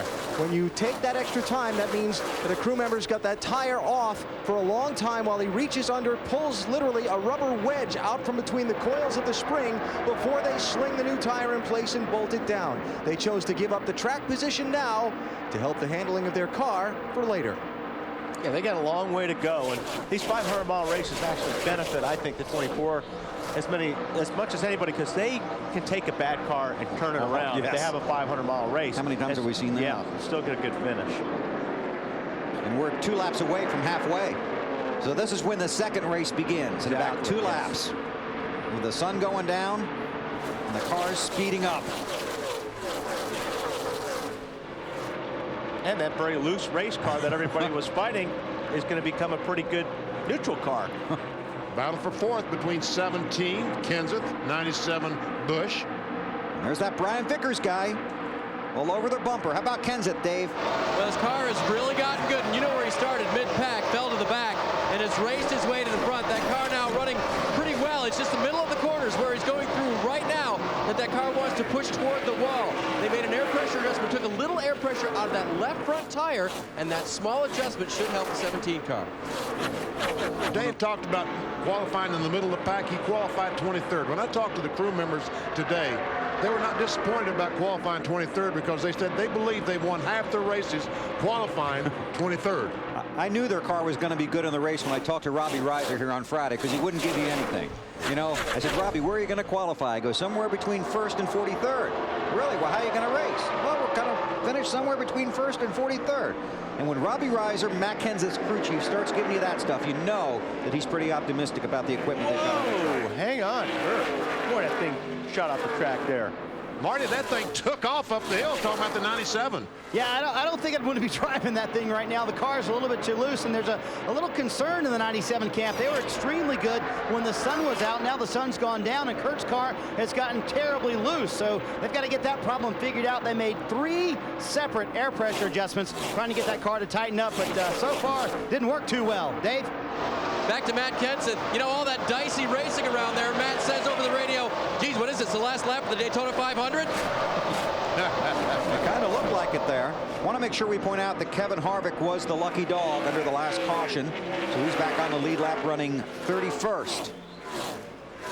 But that's one thing I love about this racetrack. Although your car isn't the way you want it to be, you can move around and find a different place on the racetrack that will accommodate your car and the shape it's in. Yeah, there's a lot of racetrack views here. Kyle Busch in the 5 car takes a spot from Matt Kenseth. You just like this place because it's close to Ontario. Right, BP? Yeah, the old racetrack. Yes. Ontario Motor Speedway, just 5 miles down the road. Who won the last race there? Let's see. I think it was old BP. It was. How about that?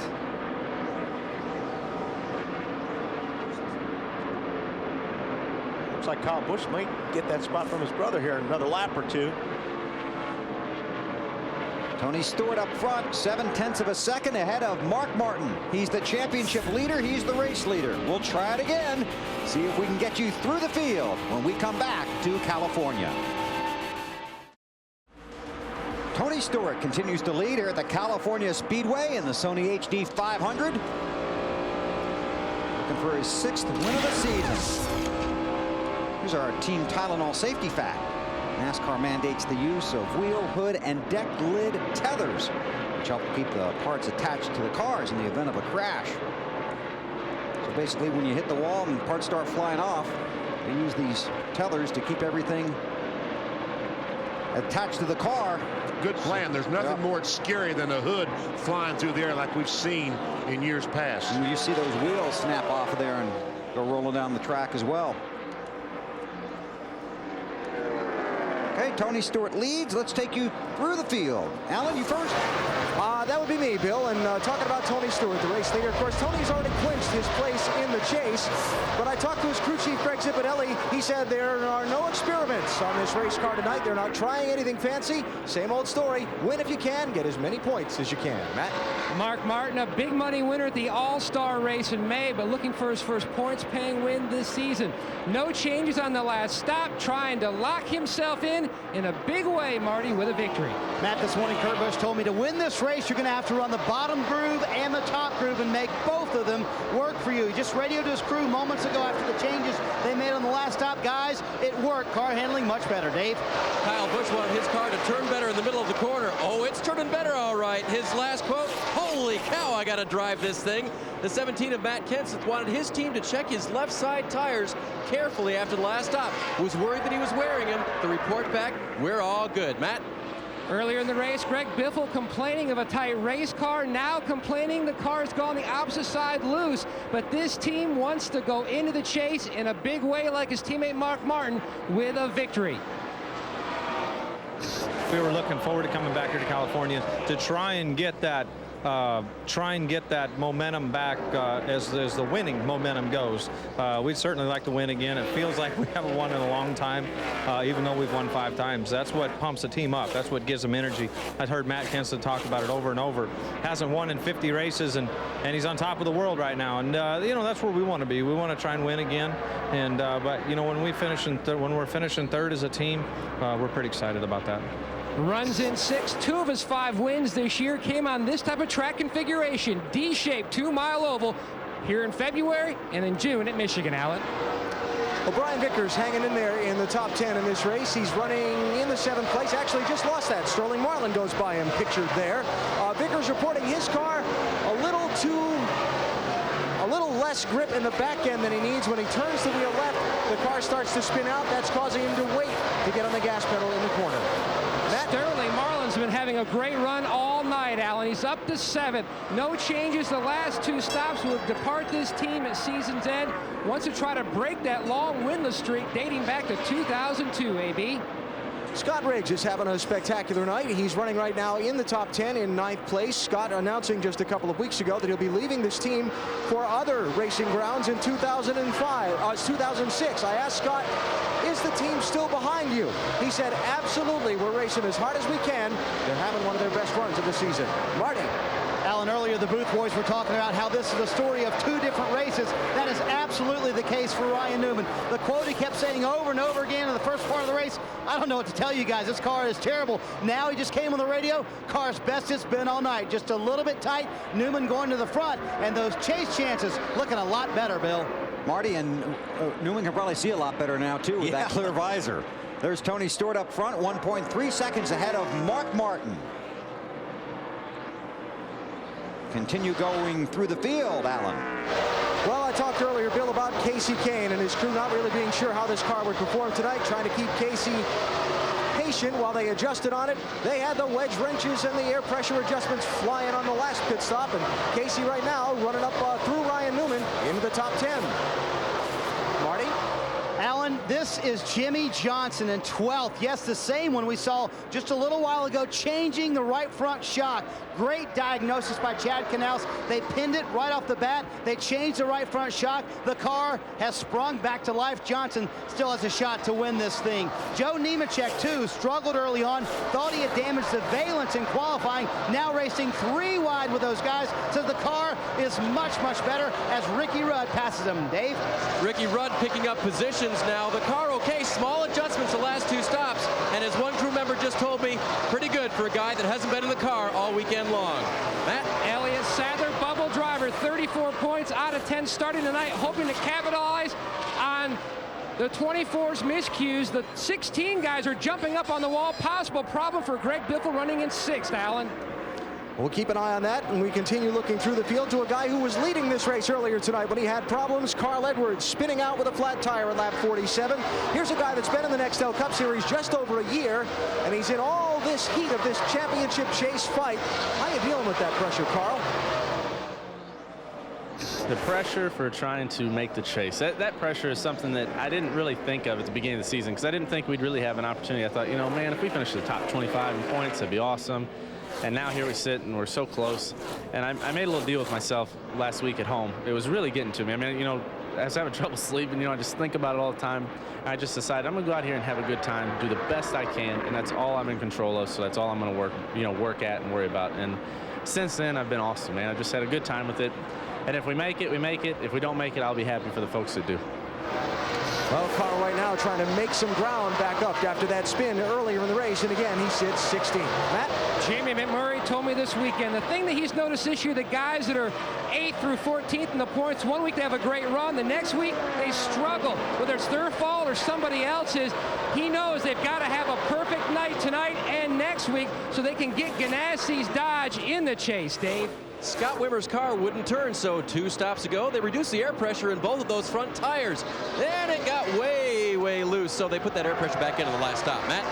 And the 31, Jeff Burton, RCR Chevrolet, going back and forth. It was loose, bad early, starting to tighten up. They made significant adjustments on the last stop. It has really helped, he's telling the team. Meanwhile, the 41, he got the lucky dog earlier. One of the fastest cars in the racetrack, had a great car here in February. As this track gets tighter and tighter, he should be better and better, Dave. Dale Jarrett with slim hope, chase hopes right now, still mired back in the mid-20s. Last report was that his car was turning too well. They made a track bar adjustment for that on the last stop. Of course, the 29 car of Kevin Harvick was a lucky dog on lap 113 caution. He was a lucky dog earlier in the race, too. Remember that first caution? He had a tire going down. They're glad they stopped when they did. Alan? We told you about Jeff Gordon's team giving up some track position to pull a spring rubber out of their right rear.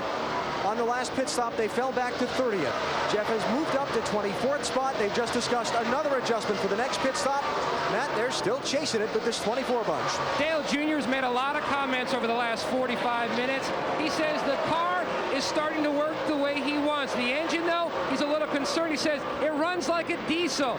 Feels like it's about ready to blow up. He goes, I want it to blow up in a big way. He says, fire, huge smoke. Then he says, all right, let's get back together here. We need to make a small air pressure adjustment on the next stop, even though my car, he says, is driving like a Sherman tank. And there's a spin. Kurt Busch off of 4 in the grass along the front stretch. And that's 2 of the Roush cars that have spun tonight. Carl Edwards in the 99 and now Kurt Busch in the 97. Go all the way around and haven't hit anything yet. Right front is flat. Now, I don't know if that happened after the spin or not, but it's flat right now. Caution obviously is out. Rusty Wallace will be the lucky dog. So that time we got through the field before the caution came out. Let's take a look. Mark, don't forget to look at that left front. Let's see if we can just see very top of the screen up here. The 97 car's going to come off the racetrack, and round he goes.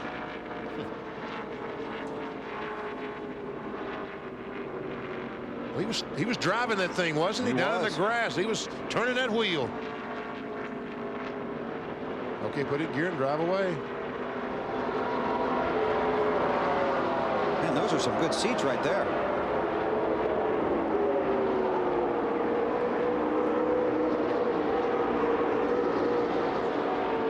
Well, Rusty's the lucky dog, but Kurt Busch is pretty lucky. Some of the Roush guys today have been lucky dogs, not hitting a wall. Yep.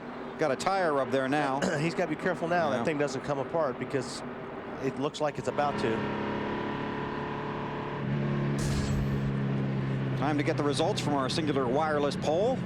How should Dale Jarrett have been penalized after Bristol when he ran into Ryan Newman? Wow, look at that, BP. Yeah. Racing is racing. 40%. Two out of every 5 said racing is racing. Fans love Bristol, don't Me they? too. That's why Bruton has 160,000 seats there. Don't forget, you can still text RACE to 191 for a chance to win $1,031. Oh, they're all coming to pit road again. Got to make sure your air gun doesn't come undone. Yep. From the hose. Make sure nobody runs into you. Don't speed, Wally. You get that? Do you really get nailed for that twice last night? Yes, I did. You did? I still don't understand it. You had that problem in school. I guess I was speeding. Working lap 145. Tony Stewart, Mark Martin, Matt Kenseth all the way up to 3rd. And he is coming to you, Dave Burns. Kenseth comes on pit road. His car was a little bit hard to turn at the beginning of the run, but really came around to him. So he said, guys, let's make no adjustments. How fast can you change 4 tires? They're going to try hard, fill it full of fuel. Marty. Dave, Ryan Newman's car is tight. He said, you know what, I'd rather be tight than I would rather be loose. I'm kind of happy with the car. He's in the bottom of your screen in the 12 car, so they're going to go up 1 round on the track bar, trying to loosen that car up a little bit for Ryan. Matt? The best Roush car that run, Mark Martin, just like the previous run. No adjustments on the 6th car. He says it is near perfect. Alan? Tony Stewart's team has already made a small wedge adjustment. The jacking bolt in the left rear corner of the car. He held the lead coming in. Let's see if he holds it going out. Going to be close with Matt Kenseth. But watch the race to the scoring line. Kenseth. Didn't you say something about that pit crew, that 17 pit crew the other day, Benny, when we were talking about Robbie Reiser's guys? They are so good. There we see Matt Kenseth. Great battle for 2nd between Tony Stewart and Mark Martin. It's Stewart by a fender. Under caution here at California. We'll check out the running order when we come back. You're watching NASCAR live on NBC. Still under caution here at California. Matt Kenseth won the race off of pit road. Transform the way you watch NASCAR. NBC and Sony HD TV proudly present tonight's race in high definition. And that's a good looking picture, isn't it? It is. Take a look at our Craftsman pit summary. Show you what we just told you. That 17 bunch is good, because if you beat the 20, you're really good. Because they very seldom lose any positions on pit road. But they did this time, and Kenseth picked up 2. And hopefully everything's tight on everybody's car. Matt Kenseth got out there in front, and here are the guys that got him there. Robbie Reiser, Allenton, Wisconsin. Chris Brook, Davie, Florida. Justin Nottestead, Cambridge, Wisconsin. Russ Strupp, Allenton, Wisconsin. Zach Yarnott, Pittsburgh, Pennsylvania. Jeremy West, Los Angeles, California. Greg Ebert, Marshall, Wisconsin. Dave McDonald, Clinton, Michigan. Wayne Deloria, Biddeford, Maine, now Hickory, North Carolina. And we talked about it briefly at the end of the race last week. That's a very tight-knit team down there, and right now they have Matt Kenseth back in the chase for the Nextel Cup. Green, green, green.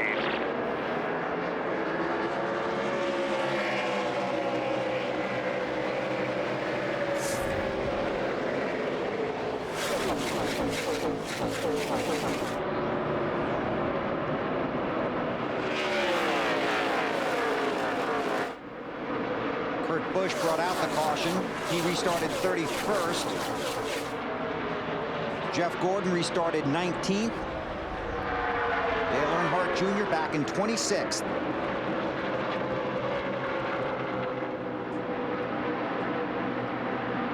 Kyle Busch making some ground on the 6th car, Mark Martin.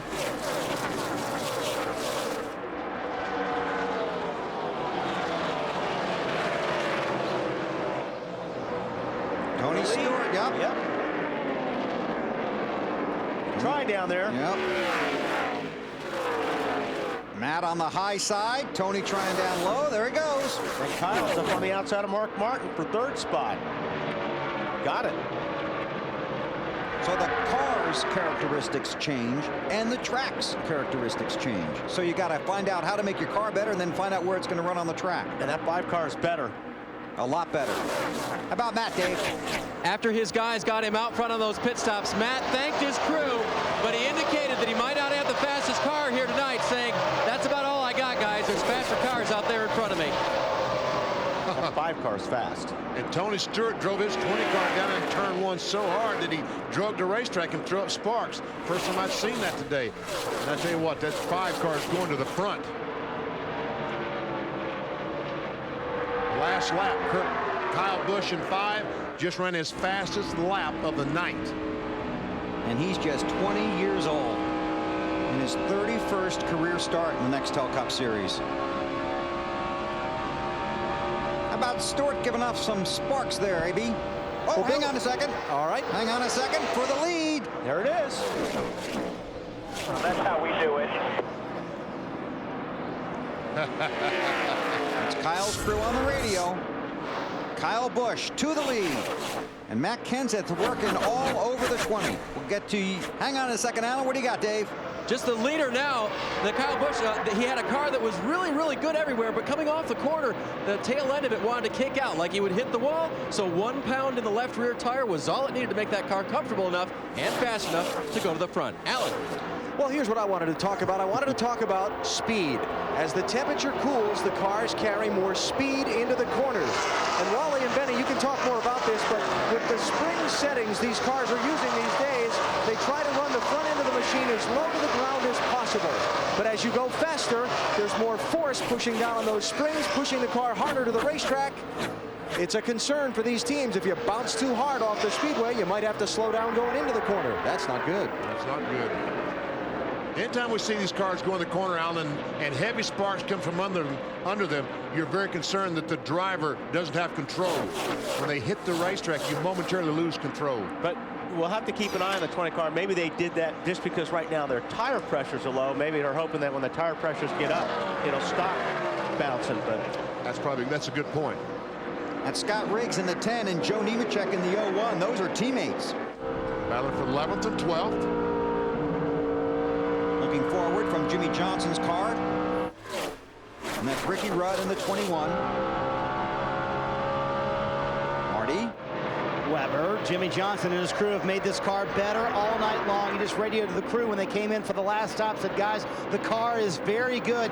Gets a little tighter the longer he runs. The middle section of the run, very good for this 48 team, trying to get back in the top 10, currently in the 14th position.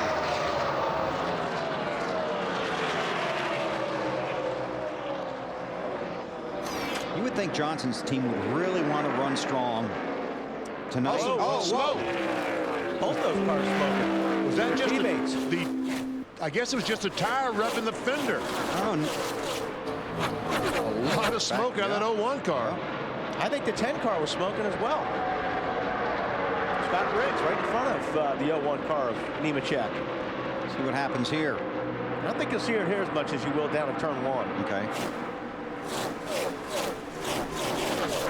And I've been wrong quite a bit lately. I don't know. Only when you're speeding on pit road. Twice. Let's watch the Valvoline car going down in one here and see if we can get some. See, yeah, he's smoking and bottoming. So it's the 01 car. How about that? Probably similar setup. They are teammates. Would their tire pressures be back up? They should be. Usually it takes about 8 or 9 laps, sometimes on a place like this, but they're hitting pretty hard right now. Jimmy Johnson wants around Nemechek. He doesn't like that smoke. No, he doesn't doesn't like following that smoke, and I don't blame him. Casey Kane's going to try it on the outside of the 9 car. Marty? I just checked in with Ryan Pemberton, crew chief for Joe Nemechek, asked him why the smoke. He said, because Joe's driving the car harder. Kind of what Alan talked about. More speed as the lights have gone down here and the track's cooled down, and he's driving harder into the corners. That's why you see all that tire smoke, especially early in the run. Well, as long long as you can still turn the car, it's not a big deal. It's just when it starts affecting the steering wheel, when you're turning the car, that's when it's trouble. 157 laps of 250 complete. Kyle Busch looking for his first Nextel Cup win. Could it come tonight? We'll see.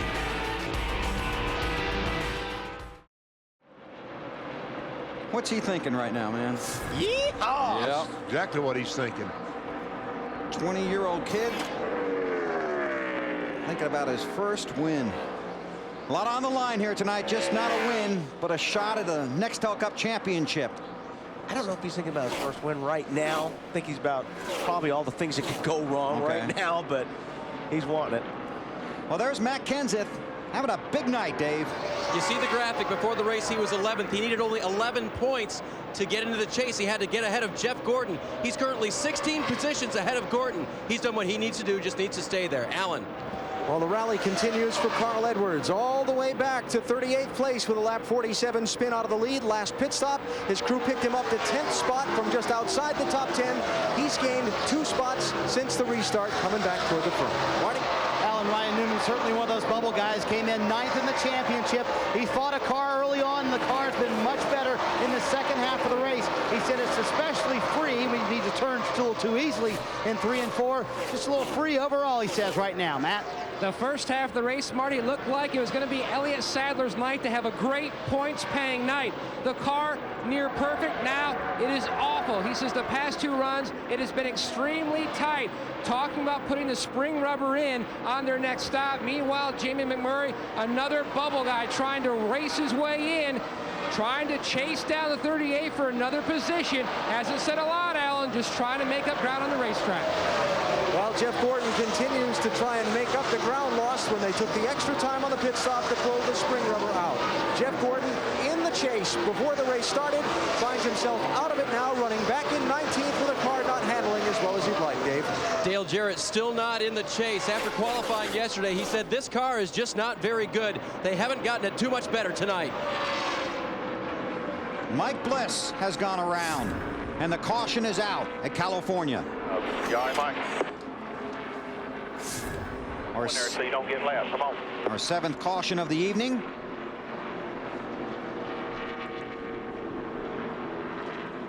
And it's just amazing how many, what's that, 3 cars we've seen spin tonight, haven't hit the wall, and no other cars hit them. We've got a flat left side, I think. It's now. 4 tires. That's what a lot of people think tonight. They think they've got a flat tire, but they don't. Just feels like it. Feels like it. Now, he may have a flat on the right side. We'll have to see when he comes around. Boris said in the 36 car will get the lucky dog. Sure doesn't look like any tires are flat. No. And I know what Kyle Busch is thinking now. I need to come in? Don't mess up on pit road. He's got such a good car right now. They just need to not make any mistakes. But on board the Michael Waltrip, let's see if we can see the 0 car. Yeah, just around he goes. Spin in front of you, spin in front of you. Cars on the bottom, smoke, cars on the bottom, cars on the bottom. It's a good job by Bliss. All these guys are coming to pit road. Tires and fuel, some adjustments. And we still have 35 cars on the lead lap, so one huge mistake by your pit crew will put you back to 35th. Dave, coming to you. Talked about taking 2 tires on the 17. Crew chief Robbie Reiser says you're going backwards. We need to put 4 on it. Just a little air pressure on the left front tire to keep the 17 car turning well. Marty. Ryan Newman said I can stand to be just a tick tighter as he hits his pit stall on the 12 car at the bottom of your screen. And he said, you know what? But the track temperature is going down, so let's not do anything to the car. Let's let the track adjust our car a little bit. Matt? Mark Martin in the center of your screen, you can see they made the chassis adjustment, pulled the tear-offs off the windshield. The car was bad loose. Surprise, Mark Allen, how bad it was. Air pressure adjustments for Tony Stewart, out of the left rear into the right rear. 4 tire change on this car. He'll try to pick up the lead off pit road this time that he lost last time. No, it was close, but I think Kenseth got him. Robbie Reiser's guys getting it done again. Kyle Busch back to the 4th spot. Lost 3 positions on pit road. Len Jeffers has been a part of our booth for a long time. Had some surgery this week. Len, we miss you. We're rooting for you as hard as you root for your beloved Yankees. And when you're ready, Benny saved you a seat. Gentlemen, start your engine! We need to get him every week. Tommy Lasorda waving the green flag. The old lefty. Lap 3. Hang on. Trouble. J.J. Yaley. Just got loose up in turn 4.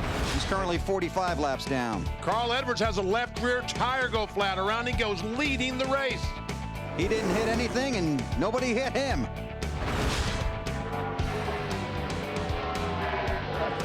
Sadler had problems here. Yep. Brought out the caution. After the big problem he had. Shock change on the 48 car. It might have broken it when he brushed the wall. At about 195 miles an hour. More trouble for the Rally Gang. Kurt Busch in the grass. Little pirouette. Brings out the caution, points it in the right direction. Heads on back out. And Mike Bliss, the 0 car, off turn 2. Around he goes. Michael Waltrip to the outside. Once again, 1 car spin. Field coming to get the green. Our little Debbie lap leaders. Tony Stewart has led 51 of them, and he might be the car to beat. Kurt Busch. Matt Kenseth. Going to bring him back to the green flag. Our little Debbie lap leaders. I think what we've seen so far, Tony Stewart or Kyle Busch seem to be as fast as anyone tonight. Lap 170, they charge into 1.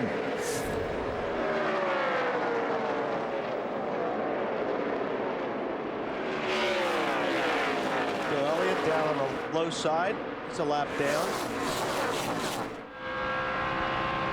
On board with Elliott as he sees Kyle Busch, the 5 car, go by. Tony Stewart for the lead. Got it. Same thing that happened on the last restart. I'll see Kyle Busch up on the high side like the last restart. Get around Mark Martin. And he should make this happen since there's cars up in front of him. He gets a little bit of a draft and got Kenseth in his sights now.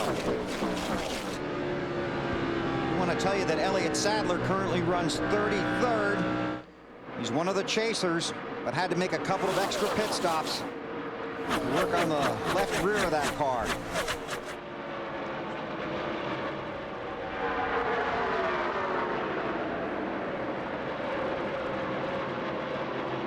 There's Tony.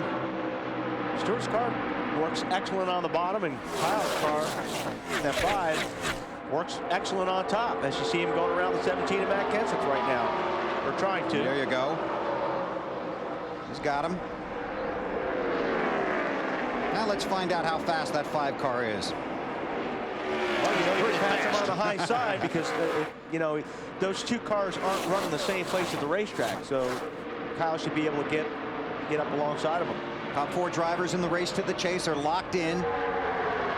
Mark and Kurt could get locked in tonight. Matt Kenseth has made his way to 9th. Ryan Newman hanging on. He's 10 points behind Matt Kenseth. Then we go back to 11th. Jeff Gordon is 42 behind Newman. Jeff Gordon currently running in 17th on this racetrack. They just haven't made the gains on the 24. There goes Kyle Busch on the low side of Tony Stewart. Oh, wow. Made it look easy. Or maybe Tony let him make it look easy. I don't know. Tell you, if you're 20 years old and you got a car like that and you get a chance to pass Tony Stewart, you're going. And he has some good equipment there. As I was saying about the 24 car, they should have had enough time to adjust that thing to where it should be better. But AB, are they still not hitting on it, or are they making gains? Well, they're making gains, Wally. I just talked to crew chief Robbie Loomis under this last caution after the pit stop. I said, is the car responding to what you're doing? He said, yeah, but the problem is we keep swinging over the top of where we need to be, kind of like a pendulum. You know, they make an adjustment for a tight car, it swings loose. They make an adjustment for a loose car, it swings tight. He said, we just need to hit it in the middle Good news is all the cars we need to race are right around us. What wasn't it him that was talking about sensitive earlier in the Yeah. race? Yep. So Very that much. car is very sensitive to changes, like you say. Someone said once it's like trying to balance on a razor blade, and that is fair. That would have hurt. Yeah. How about fair? Well, you know something? If these guys may not have another opportunity, they're going to have to stop one more time. But their opportunities to adjust these cars are pretty limited at this point. That's what I mean. It's time to go right Yeah. now. You've made your adjustments. You need to make it happen. Unless they get one more caution towards the end. Right. Jeff Gordon did get by Joe Nemechek. He's moved up to 16th. But still, that's not enough. No. Dave, how about that Kyle Busch guy? Well, you know, his guys are not happy about losing spots on pit road, losing the lead on pit road last time. And they really don't have an excuse for it. It was a smooth stop. Nothing really went wrong. Do you think they'll be watching tape this week? Pit crew coach will probably be working these guys a little hard this week. On board with Tony, his Home Depot ride. Looking at the race leader, 20-year-old Kyle Busch. When we come back to California, we'll take you through the field on NBC.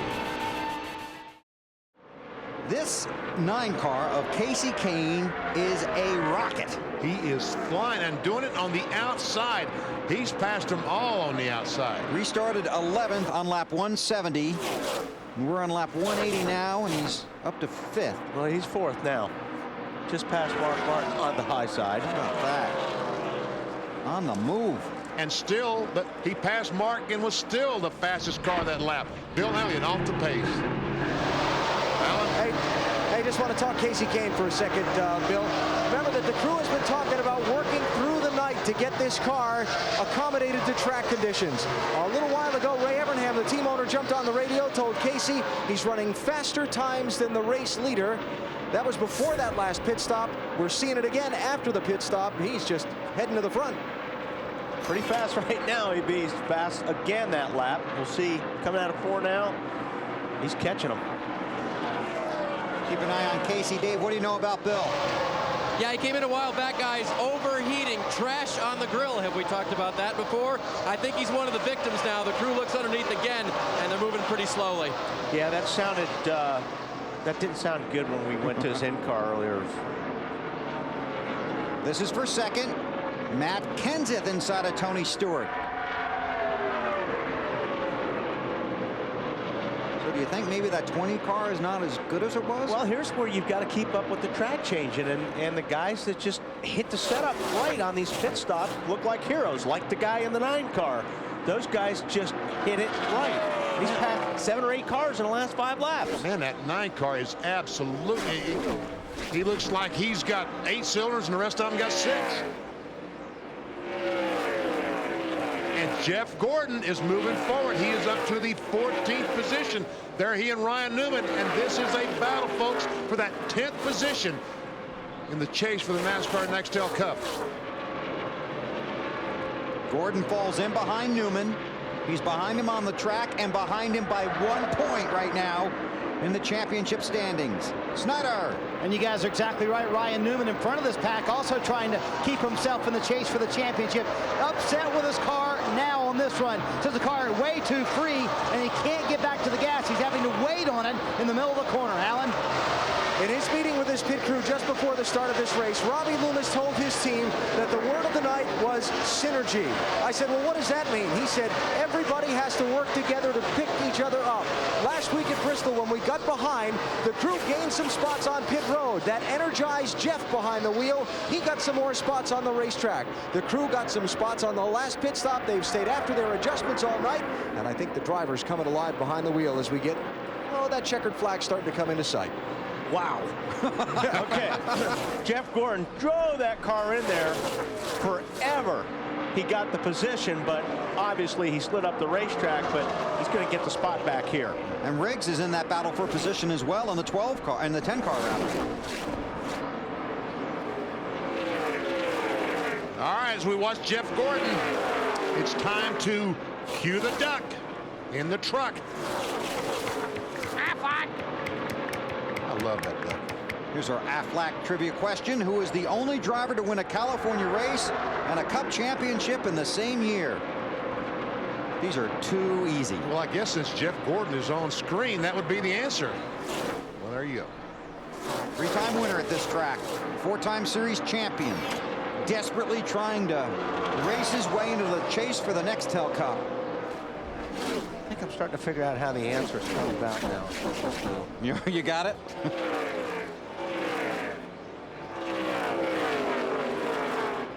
Kyle Busch continues to lead. He's led 40 laps tonight. Can he lead the last one? We'll see through the field when we come back. NBC Sports live in Fontana, California for the Sony HD 500. It looks like Casey Kane, the 9 car, has used all the tires, the good in the tires that he had, because Tony Stewart has gotten back by him. It looks like Matt Kenseth is going to be able to do it as well. This is the battle for second. Kyle Busch leads by 2.4 seconds. I can't believe they went off that fast. I can't either. I mean, for as fast as he was, then he just all of a sudden backed up in a hurry. All right, we promise to take you through the field. We'll start with the leader, and here's Dave. He's feeling pretty sporty right now. Those were his words. He also asked, hey, this isn't a 400-mile race, is it? Referring to maybe leading by lap 200 here. Response back, keep going. We could win it if it was an 800-mile race if you keep doing what you're doing. Alan? Well, Tony Stewart has spent a lot of time out in front tonight, as usual in these races lately. Also, as usual, not much chatter on Stewart's radio. As they close in on the next pit stop, crew chief Greg Zipadelli will ask Tony what he needs. Then we'll find out what they're lacking. Dave? Robbie Reiser's done a great job this weekend. Distracted as his father is quite ill. He spent the whole day with him on Wednesday after testing Monday and Tuesday. He's really had his head in the game, trying to focus on getting the 17 into the chase. Alan? Well, we just saw Casey Kane's rocket up through the top 10 into the top couple. Now he slipped back a few spots. The crew's looking for Kane to pit in about 25 more laps. And remember, that would be about the same number of laps to the finish that we got to this point. We should be pretty quick. Matt? If Mark Martin can finish right where he is now, 5th, he'll lock himself into the chase and have another shot trying to score that first ever Nextel Cup championship. But the car, Allen, bad loose. Well, Carl Edwards' crew chief Bob Osborne just radioed him a couple of laps ago, said, is there anything we can do to help the car? Carl's response was brief. No. Up to you, driver. Marty? Alan, Jimmy Johnson securely locked into the chase for the Nextel Cup, and it's a good thing. They had a broken right front shock earlier, and now on lap 181, he thought he had a left front tire going down. Said, I don't know how much longer I can hang on to it, guys, but so far, the tire's holding up. Matt? The Biff thought he had a tire going down earlier. Now he's just still fighting a bad loose condition like his teammate Mark Martin, but making a lot of conversation about how other cars are dragging their fenders like the 20 and the 48. Sparks flying. Meanwhile, Sterling Marlin and the 41, his teammate Casey Mears, having great days. Marlin, no adjustments again on the last stop. Meanwhile, Casey Mears, he's raced here in all kinds of cars, kart Indy cars. His best finish here, 8th, 2004. Trying to work on that again, currently in the 10th position, guys. Thanks, Matt. Up front, Kyle Busch by 2.4 seconds over Tony Stewart's qualified 25th for this race, has worked his way to the front of the field. Let's continue to go through the field. Marty. Bill Kurt Busch fell back as far as 35th after the spin that he said was his fault. Now he says when he hits the throttle, the car jumps very loose, almost as much as 2 lanes. He said, guys, I can't drive a car like this. This is just silly. Alan? Well, Brian Vickers has slipped back a couple spots. He's been running in the backside of the top 10 most of the night. One theme on this evening for him, rear grip. He just came on the radio and said 3 times, loose, loose, loose, Dave. On the last run, Ricky Rudd radioed in, my car feels funny. And rather than jump to conclusions, crew chief Fatback McSwain decided to just change tires, make no changes. There was a slow leak in the left front tire. Great call. Alan? Here comes the rally. Jeff Gordon worked after this car all night. Remember, they went as far back as 30th at one point. Gordon creeping as far forward as he's been in a long time to 14th place. Scott Riggs, I talked to his crew chief Rodney Childers about that smoke we saw from the 10 car a while ago. The car was just grinding part of the lower left corner of that front veil surveillance. The orange stripe you see on the car, Rodney said it's no big deal. Dave? Scott Wimmer's been running in the top 20 all night long, and on the last stop, his only complaint was that his temperatures were up a little bit. They cleaned a lot of rubber off that front grille, made no chassis adjustments to Scott's car. Marty. About 20 laps ago, Joe Nemechek came on the radio dead and said, man, I thought this car would tighten up when the sun went down. It hasn't. His car has stayed loose for most of the evening. They've been struggling with that. Ryan Newman behind him, his car too free. He came on the radio, told guys the car is still horrible. He's one of those bubble guys trying to make the chase for the championship. Rusty Wallace, his teammate, has just passed him. He got the lucky dog earlier. Rusty's car a little loose as well. You see his hands working inside the windshield there, trying to hang on to the two. Matt? McMurray started the night 12 points out of the 10th position, but like a lot of guys, his car just too tight. They thought they had a handle on Fontana. Finished 4th here in February, but this is not the night he needed to keep his chance alive. We've got to spin. Boris said brings out the caution. Flat. Left rear tire. They're all flat. That's true. And we will have pit stops with 50 to go. Tires, Frank. You know, that's right.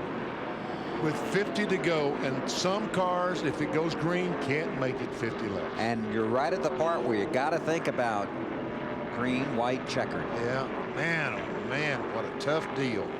And this could be your last shot. I mean, if you're going to make any changes, this could be it. Well, this plays in the 24's hand. I mean, they gather up that track position right now. He's in 14th. Like we said earlier, if there's one more yellow, they make the right adjustment.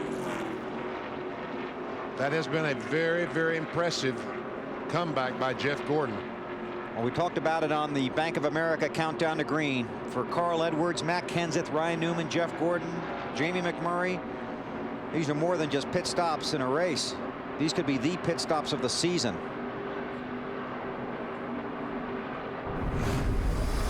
See what happened to Boris. Same spot that Mike Bliss spun. Must be an ice patch out there, don't you? Yeah, think? must be. That's just when you're jumping on the gas, you got the car fully loaded in the corner, and you're picking up the throttle, and it's so easy to get sideways there. Boris running 35th. He's trying to get back to the pit area and not have the tires come apart and tear the fenders off, but he barely can stay in front of the pace car, who's running 65 miles per hour. He's going to hustle it back there. And these drivers all talking to their crew chiefs right now about the changes they want to make to their cars. Kyle Busch, Matt Kenseth, Tony Stewart, Mark Martin, Casey Kane, the top 5. Gordon in the 14th spot. Newman back to 19th. Jamie McMurray 20th. Dale Jarrett 25th. Dale Earnhardt Jr. 29th. Jeff Gordon is now 11th in the chase for the NASCAR Nextel Cup, but he's only 5 points behind Ryan Newman. That 10th spot is going to go right to Richmond the last lap. Here they come down pit road. Dave Burns. Robbie Reiser says we should be able to make it from here. Greg Ebert is the fuel man. He is required to pack this car full of fuel. He'll put 2 cans in, and when the car drops flat after they change the left side tires, he'll hit it one more time to make sure it's topped off. No changes to the chassis. Marty. Chad Cannell said pack this thing full of fuel. This is right on the edge of their window. Jimmy has been both tight and loose. They're going to make a wedge and air pressure adjustment for the 48 team. Matt. Top of your screen, Mark Martin, the 6. Chassis adjustment. They have made headway on his loose condition. Still needed to make another adjustment. Allen. We watched Jeff Gordon's pit stop on the lower left. They're going to make an air pressure adjustment in the left rear of the car as they continue to work at this machine to try and gain spots. Jeff came down pit road in 14th spot. Let's see if the crew can pick him up some as they exit pit road. Look out there. Oh, man. Picked up a lot of spots. Casey Kane, that 9 car, lost several spots. But he didn't get any damage. Let's take a look at the race off of pit road. There's Matt Kenseth again. Kyle Busch. About the same as last time. Carl Edwards. Jimmy Johnson, Sterling Marlin. Lead, that's Gordon on 8th. Yeah. Picked up. Casey Mears. Kurt Busch. We'll sort out the running order and set the stage for the final 50 laps at California. Who's going to Richmond with a shot at the chase? We'll find out. Chevy Rock and Roll 400 next Saturday night from Richmond on TNT. Don't be late. Matt Kenseth, the race leader, trying to get himself into the chase for the Nextel Cup. He's an excellent driver with good equipment, but they have strong leadership and a very well bonded race team. Even when they have trouble, Robbie Reiser, the crew chief, comes down and explains to his guys, you cannot make mistakes like that. These guys stick together. They have good pit stops. They celebrate pit stops, and then they celebrate the win. These guys were out of the chase. They were out of contention 10 races ago. And right now, Matt Kenseth, 9th in the race to the chase. And Jeff Gordon is 10th. Ryan Newman is back to 11th. He's 6 points behind Gordon. Final adjustments have been made if we stay green. Less than 50 to go at Fontana. Hang on tight, everybody. Single file restart.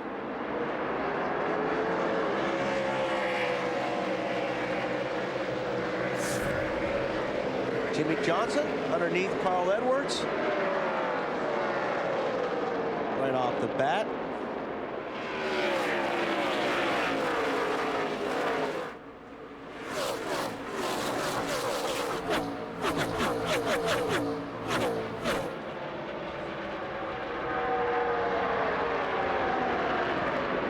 Didn't make it. Nope.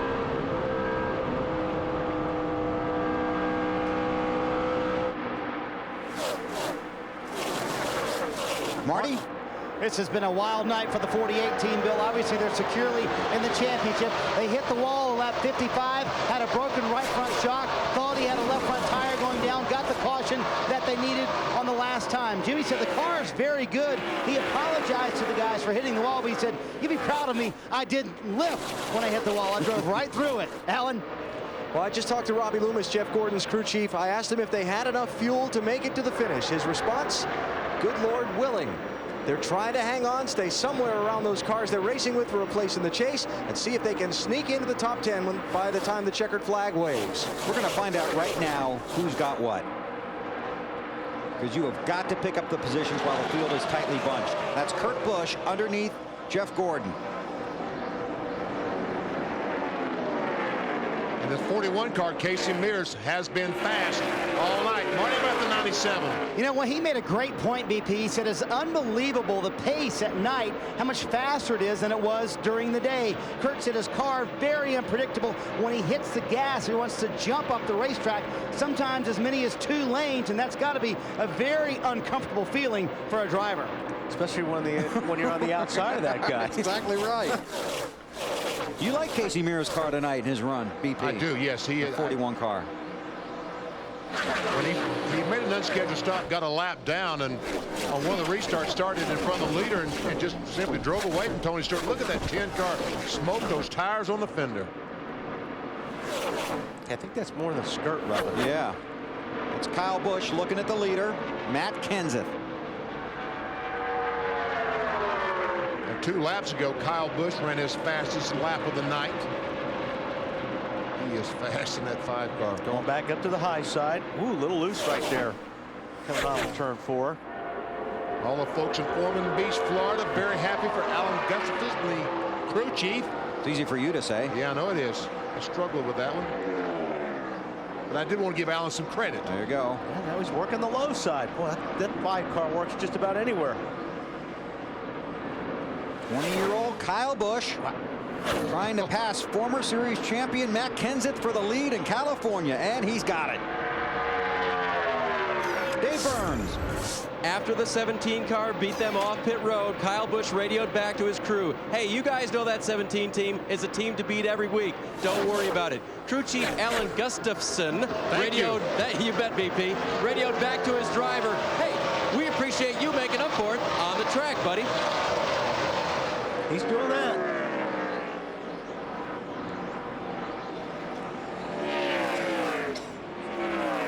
Jimmy Johnson, Mark Martin in the 6, and Sterling Marlin, who has been there all night.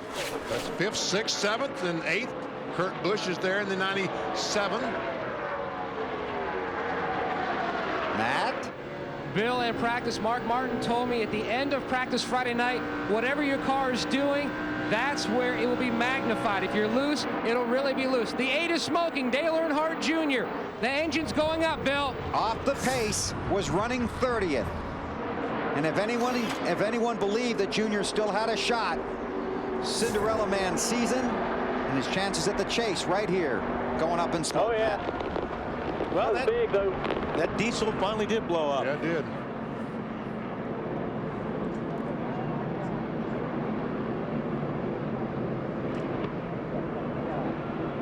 Doesn't look like there's any trash on the front or anything, but he did say earlier that he didn't like the way the engine felt or sounded and didn't think it was going to last. Right to the garage. Matt? I believe the term was a Sherman tank, and he said that he hoped it would go up big, smoke, and fire, but we didn't see any fire. But his championship chances have now ended for Dale Earnhardt Jr. and the Bud guys. See, there's a stream of oil following that 8 car. That's not a good sign. See that oil coming out the back. So, yeah, it blew big. You know, it's almost like these guys, it's almost like they're probably relieved, BP, because, okay, now they're out of it. They know they're out of it. You know, they've got 11 races now between now and the end of the year to try to get things turned around a little bit and come out next year smoking. You know, that's the best thing about our playoff system. Sure, we've got 10 guys battling for the championship. We've got 33 other guys out there trying to win the race and get ready for the next year, like Junior. Greg Biffle is third in the championship standings, and I know you've talked to him, but he really gives credit to how hard they worked and raced last year, getting him the early 5 wins this season and making them so strong this season. Never seen Junior just pull over and wow. Man, that was big time. If you're going to blow it up, that's how to do it. Yeah.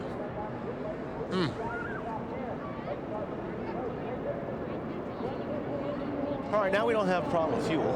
Oh, here's Junior. Give him a second. Climbing out. I know you're down there, Marty. I heard you talking. Yeah, Dale Earnhardt Jr. has climbed from the car, and you thought you had a problem, and it went big when it went. Yeah, I had my motor was terrible, man, all night long, and I thought something might be wrong with it, but we just got beat down the straightaway real bad. When it was half decent in the corner, still didn't make up for what we lost on the straightaway. So I don't know, you know, it finally broke. Maybe I did run it hot in qualifying, but maybe that's kind of the result of what we have here. But real disappointed in how the motor performed up to that point anyway, so oh well. Mathematically, the championship is over, Junior. How's that make you feel? Championship's been over for at least 80 laps, man. Our car was horrible. Glad it's over with. Ready to go to Richmond. We tested there and hopefully we can get a good run. We'll try to get some wins for this year's out. And I promise my fans that next year we'll be back in Victory Lane where they'll have something to cheer about. Somewhat a sense of relief for Dale Earnhardt Jr. as the championship hopes are now over. Just what you were talking about. Well, yeah, because now that's one thing people aren't going to bother them about now. It's like, well, what about championships? What about championship? Well, you know what? You don't have to worry about the championship. Now you just go out and race, and that's just one distraction you don't have. Under caution here at the California Speedway, Kyle Busch trying to hold off Matt Kenseth and about 30 other guys. We'll see what happens when we come back to Fontana. Field about to get the 1-to-go signal here at California. The tradition and glory of Notre Dame football returns to NBC in 2 weeks. On Saturday, September 17th, the Irish take to the field their home opener against rival Michigan State. The new era under head coach Charlie Weiss is already underway. The big win yesterday over Pitt. The Irish. Big. Yeah, they did. A lot of offense, too. 42 points they scored. And the field is coming to get the green this time. All right, everybody, here we go. And the first 50 cars. Green flag, green. From 16th place, Casey Mears on back. Guys came in, but the guys up front did not. And they're hard to pass. Yes. Even if you do have new tires.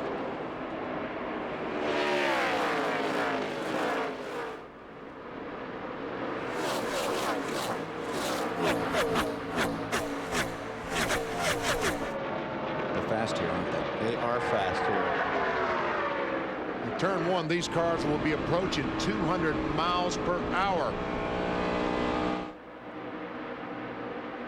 5 cars fast. He starts out front. This is what the first restart. He's been out front on the restart, so he may just check out.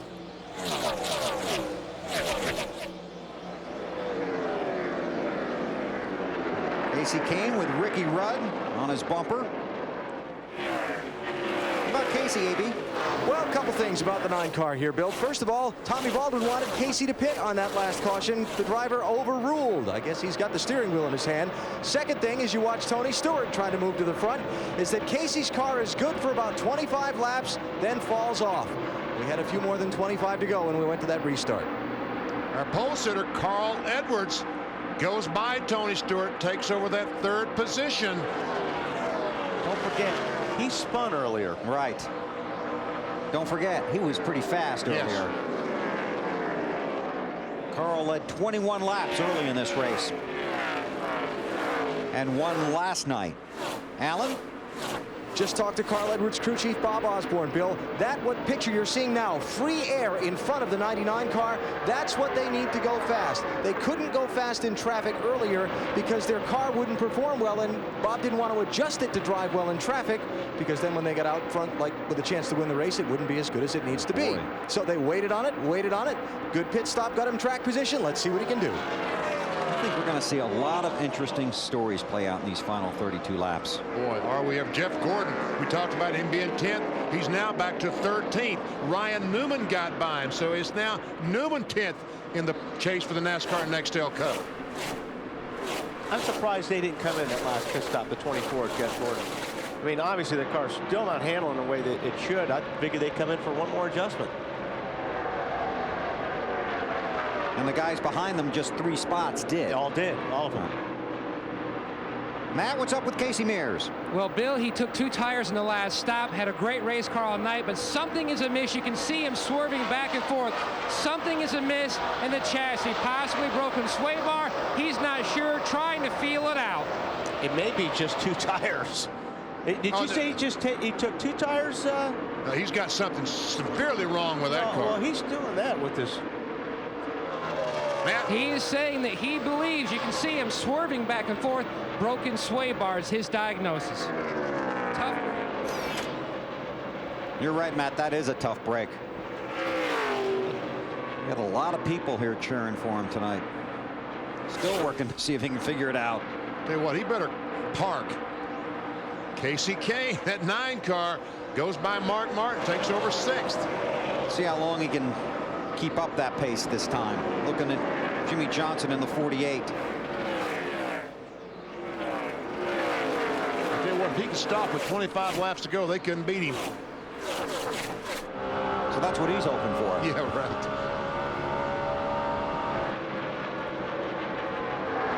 Jimmy Johnson, another team that has battled back from difficulties earlier in the race.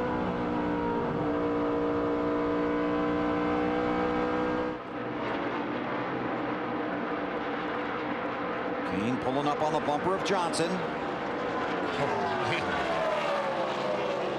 Marty?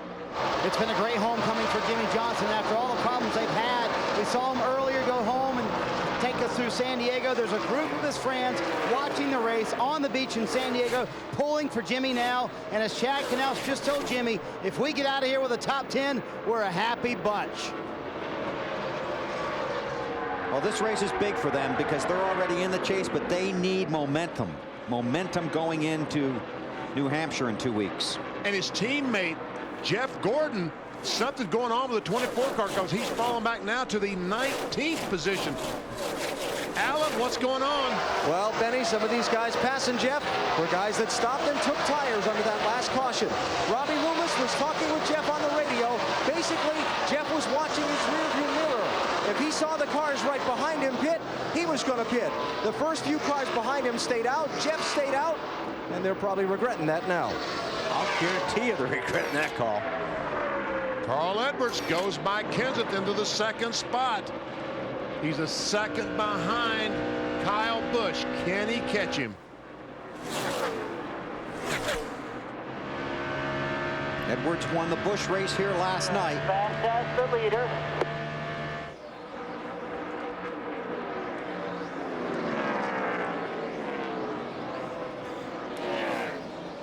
Kyle Kyle Busch out front. We want to get in one more set of green flag commercials. We'll do that right here. Kyle Busch became NASCAR's youngest pole winner when he won the pole here in February.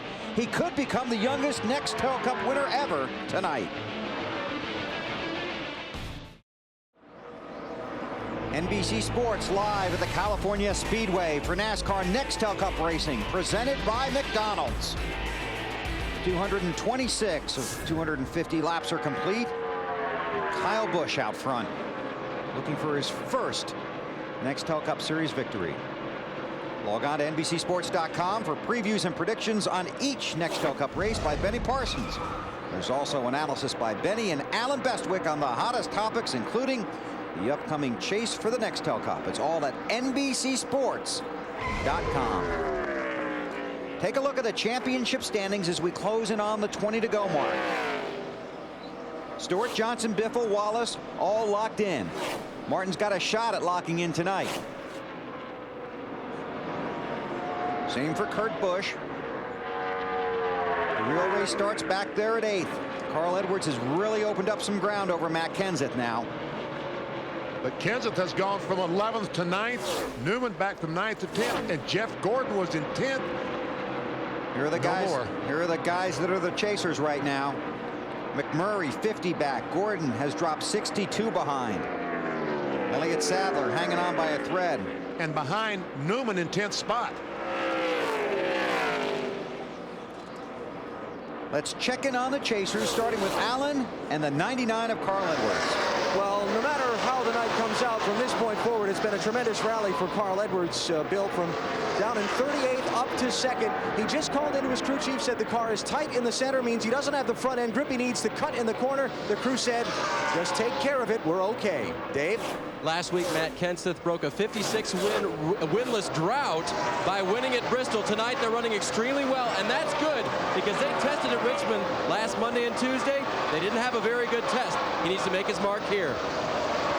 Dave, we saw the championship standings just a moment ago, and as of now, Ryan Newman is in. He fell back as far as 30th at one point tonight, describing his car as horrible. On this most recent run, he says the car much better, but loose. Matt?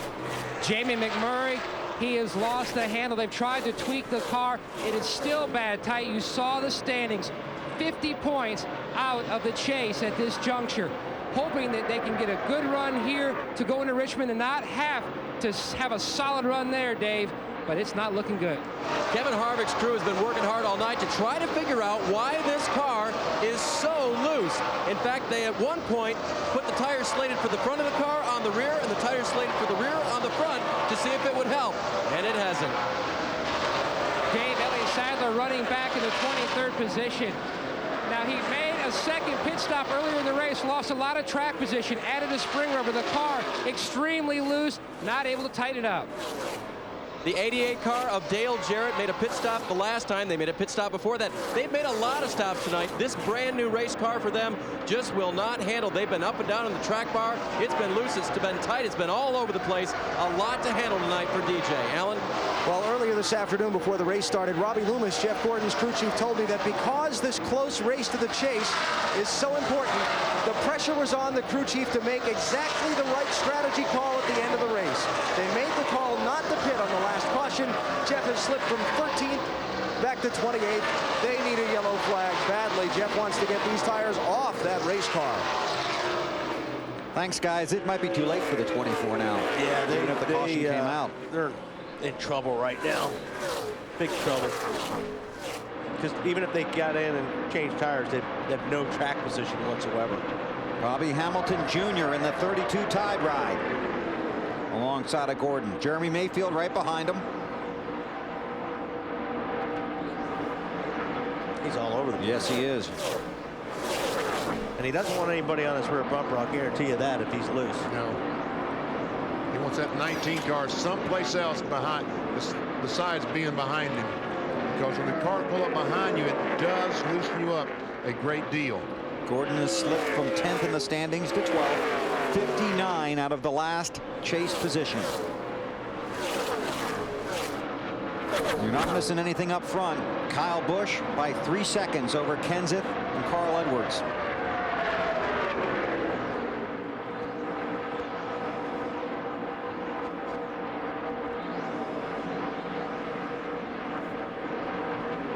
Tony Stewart in the 20 car, looking inside of Edwards. Starting to come back. Tony Stewart dives in behind him. Alan?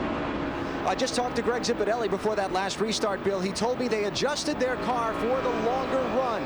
Because the cautions had been regularly spaced earlier, they compensated back the other way, but they figured they were set for green to the finish from that last restart, so he expects to be faster than some of these guys around him the closer we get to the checkers. Good timing on that. Worked on Carl Edwards, that's for sure. Passed him and pulling away. That was a perfect pass, too. I was saying earlier, you have to really have a lot of momentum and actually slide up in front of the guy that you're passing just coming off a 4, and Stewart did it perfect. You know, we talked about Jeff Gordon just a moment ago when not wanting someone behind him. I think we can go inside our Home Depot virtual garage and show you more about what we're talking about when what happens when someone does pull up behind you.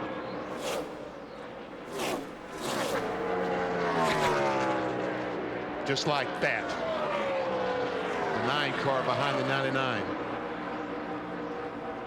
If the car is the least bit loose at all, that will disturb you. And you see the 41 car, Casey Mears, on the apron. He had been in the pit area for several laps trying to figure out what their problem was. He'd been warned by NASCAR to pick up his speed on the track. Alan? Well, Bill, we're still inside that 25-lap window from the last restart where Casey Kane was going to have all of his speed. The problem for them is going to be that this race went green with 35 laps to go.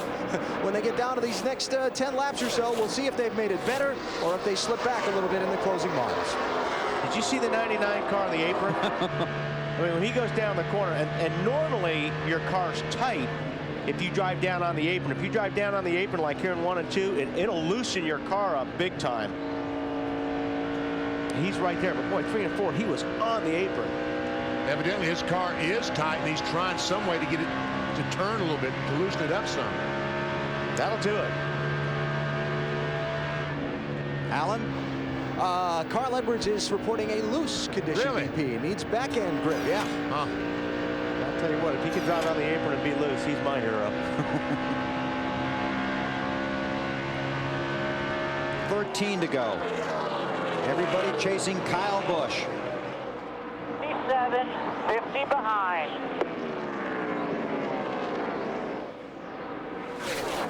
This is where the spotter, it's Jeff Dickerson, the Kyle Busch's spotter. This is where the spotter's really got to be talking to the driver and trying to keep his composure. Because, man, you're looking up at that scoreboard. You know you have just a few more laps to go. You don't want to make a mistake here. Yeah, that's right. Jeff Dickerson is the spotter.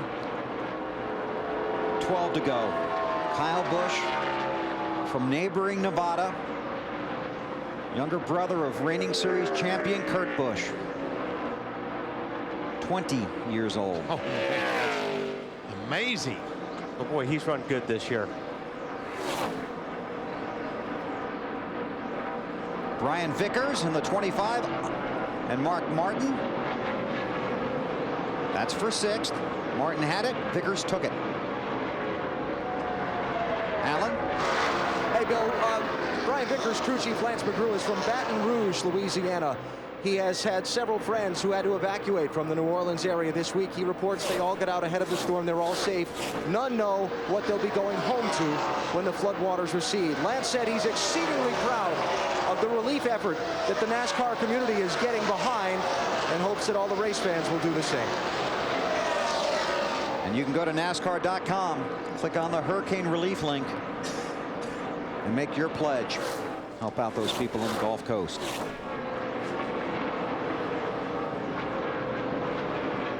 It's like something sitting out in the racetrack back there.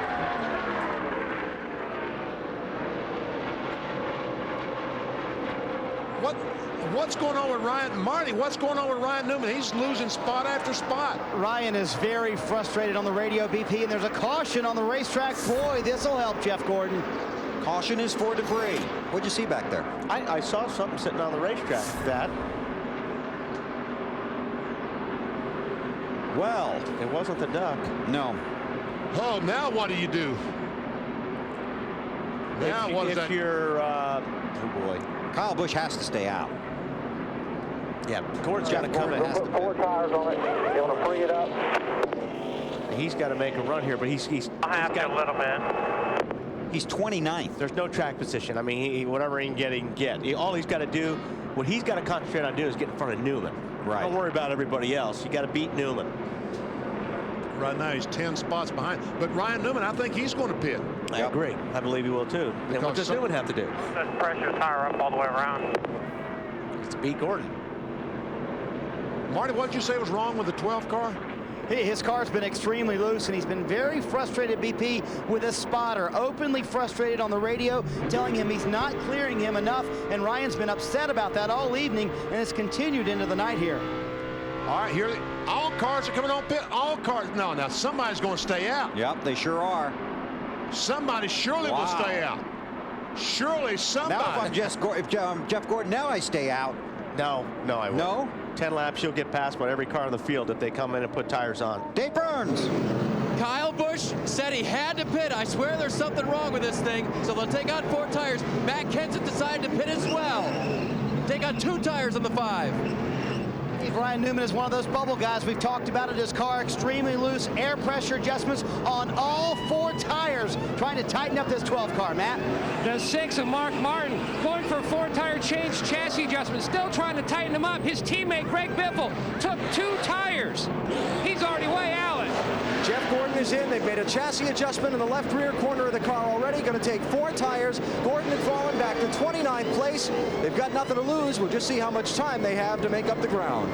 Boy, I hope that 2-tire stop doesn't bite Kyle Busch in that 5 car. Wow. Take a look at the race off of pit road. He took 2. He took 2. 2. No doubt he took 2. Ricky Rudd. 2. Carl Edwards took 2. I guess the 15 is 2. 17, I don't know. He had to take 4, as good as those guys are. 42, probably 2. Tony Stewart. We'll get in a break, come right back to California.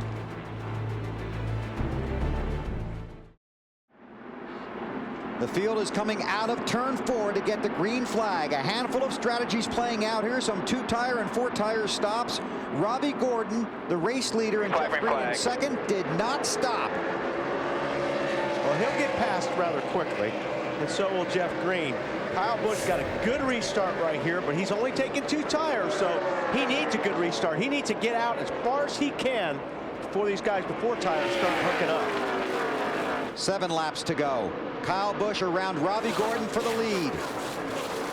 He did exactly what he needed to do, Kyle Busch, in that 5 car. He has led 84 laps tonight, chasing his first Nextel Cup win, Dave.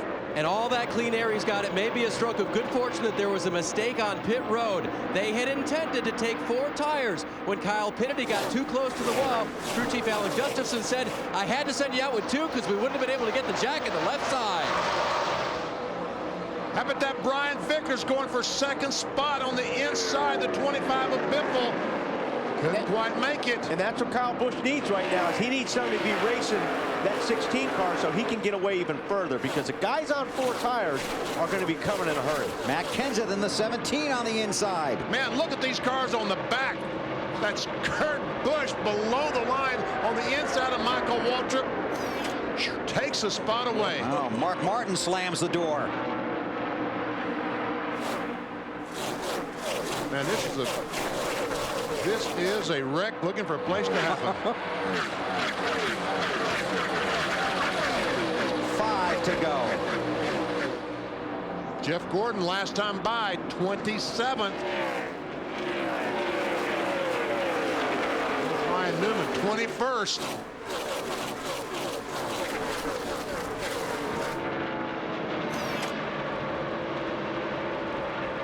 Well, something's going to happen.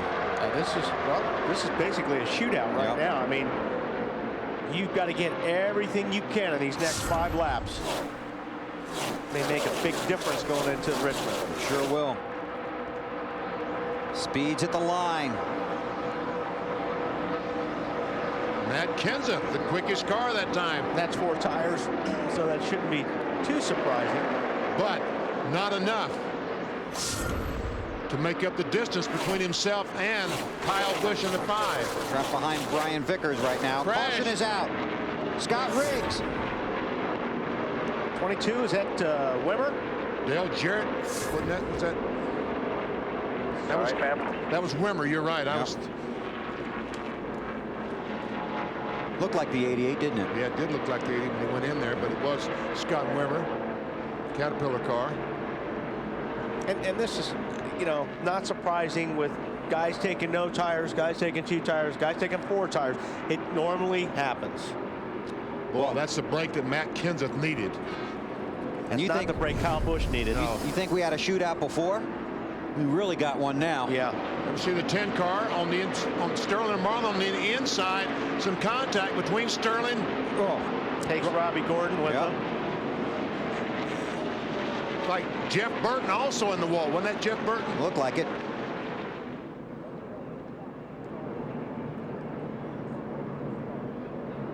There we see Sterling coming up the hill, making some contact. Sterling just slid up the racetrack and got into the left rear of Scott Riggs in the 10 car. That's what started all this.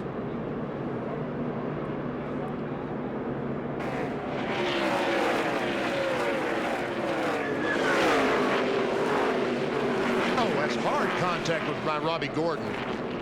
And that was Jeff Burton at 31. Sure was. See Gordon Jarrett go down on the apron to avoid hitting anybody. There we see Burton at 31 making contact with the right front.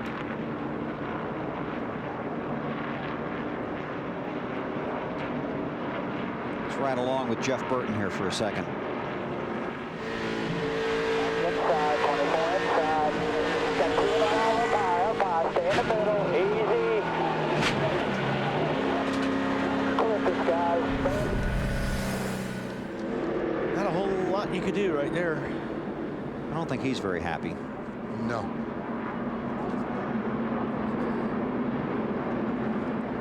Now we're going to go overtime, no doubt. I don't think they can clean this mess up in 3 laps. So, well, last night they set off the fireworks on the white flag lap. Here they set off the fireworks with 3 laps to go, didn't they? Yeah. Or 4 laps. And there are still some fireworks to come. Yeah. Kyle Busch, the race leader, took 2 tires on his last stop. Dave? Alan Gustafson now. I'm told you didn't intend to take just 2 tires there, but it looks like a pretty good move now, right? No, we had to ad-lib a little bit there. We got a little hot in the box, and we're a little close to pit wall, so we had to make an adjustment there. But that's going to work out for us on the Kellogg Chevrolet. Just real proud of Kyle, all these guys. It's been a real good car all night long, and feel good about it. We listen. Caution, tape ball, wrecking, you know, we wish we could get that stuff out of the way, but regardless, the Kellogg Chevrolet's been awesome. Proud of everybody, Henry Motorsports, proud of all these guys on the 525, and we're going to give them all we got. After the caution came out and Kyle said, oh, on the radio, he said, reminds me of Richmond last year, right before my first Busch win. I've got Biffle behind me. Car owner Rick Hendrick radioed back. You beat him that night, you're going to beat him tonight. It's Rick in the black hat.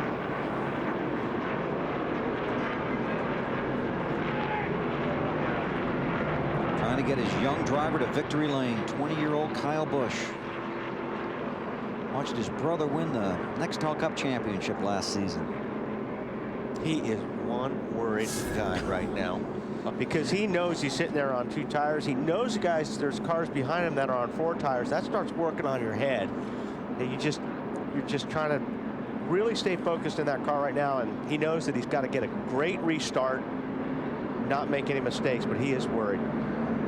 Well, he'll get one more shot at it. We'll see what happens. Can Kyle Busch win, or will somebody catch him from behind? Take a break, come right back to California. You're watching NASCAR live on NBC. Well, the next 2 green flag laps could be 2 of the most critical of the season, and here's why. Take a look at the championship standings with 2 laps and 1 race to go before the cutoff in the chase for the Nextel Cup. Jamie McMurray and Matt Kenseth have worked their way into the top 10. McMurray currently runs in the 7th position. We see he has an 8-point advantage over Ryan Newman, who's in 11th. And Jeff Gordon 34 behind Jamie McMurray. Elliott Sadler just 56 back. The maximum amount of points you can gain in one race, 156. Dale Earnhardt Jr., his engine expired. Went up big time, as they said. The thin hopes he had gone. Matt? Bill, back in February, Doug Richards' car went to victory lane. You've got another shot. He was 16th at one point, 2 tires. You've got your man in position. Does he have enough car to get around the 5? Well, he said the 5 car was pretty loose right there off of 2 on that last green flag run. So, you know, we've had an emotional roller coaster tonight. We've been good, we've been bad. Now we're back in position, you know, to have a good finish. But more important, just for this National Guard Ford, all the troops that's out there deployed and having to go to Louisiana. These guys just got back from Iraq, and they hopped right back in a plane and off to Louisiana to help those folks there. So I tell you, the National Guard, having those guys behind us in our country right now is awesome, feeling to be supporting. We hope we can pull something out for the troops right here. Hey, this one's for you guys. Pull hard, buddy. Hoping to sweep Fontana 2005, Alan. This is Lance McGrew, crew chief for third place, Brian Vickers. Is this an offensive restart or a defensive restart for you? Well, they're all offensive. I'll tell you what, I can't say enough about the Ditech Chevrolet tonight. The guys have done an awesome job in the pits. And we're cutting it right to the very edge on gas mileage. But I tell you what, it's been hard for me to get into the race tonight because I'm a native of Baton Rouge, Louisiana, and I know what all the people are going through down there from Hurricane Katrina, and I just want everybody to know they're my thoughts and prayers. And I tell you what, it's good to see everybody come together and give some aid to that community. All right, Lance, thanks. We agree. Dave?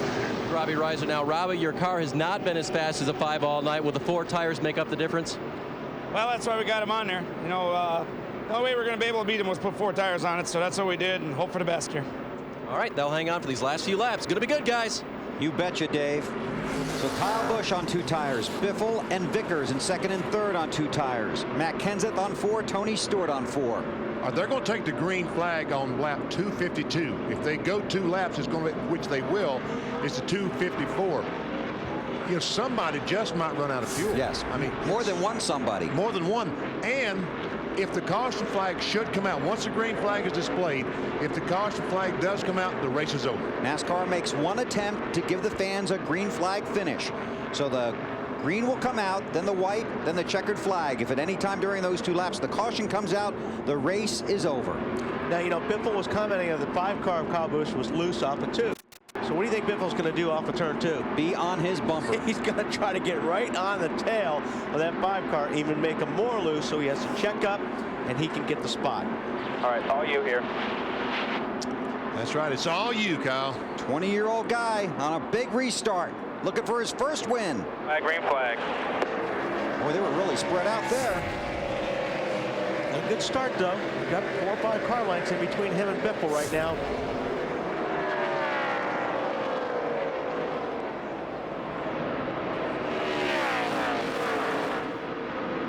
Tony Stewart on the inside of Matt Kenseth trying to take away a spot. Couldn't make it. Down the backstretch. Vickers blocking Kenseth. Matt dives to the inside. He's got those 4 tires, wants by that 25. Here comes a 99 car. Up on the outside of Stewart, gets a spot. Last lap. One more, buddy, one more.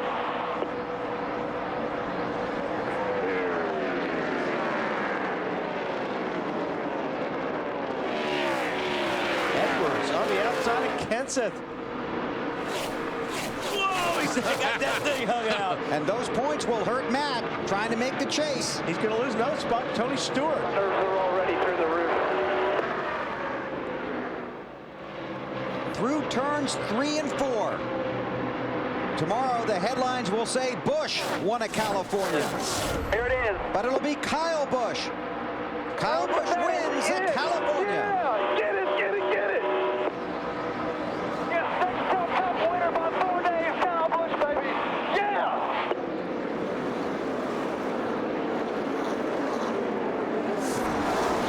Kyle Busch is the youngest winner in the history of the NASCAR Nextel Cup Series by 4 days.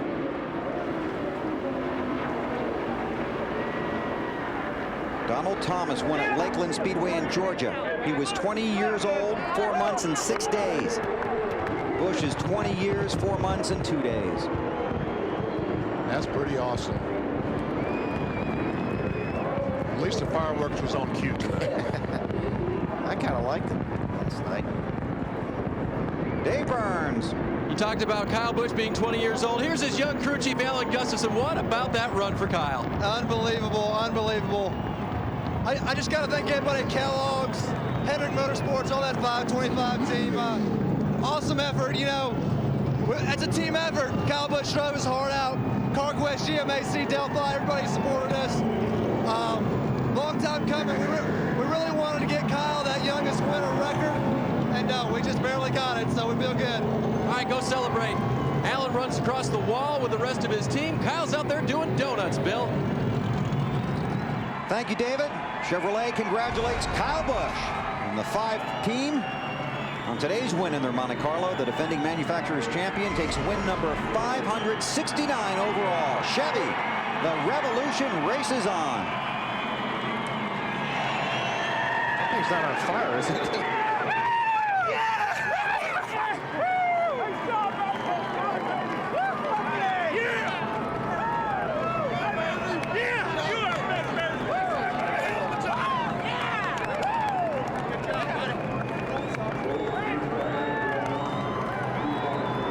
He can't believe it.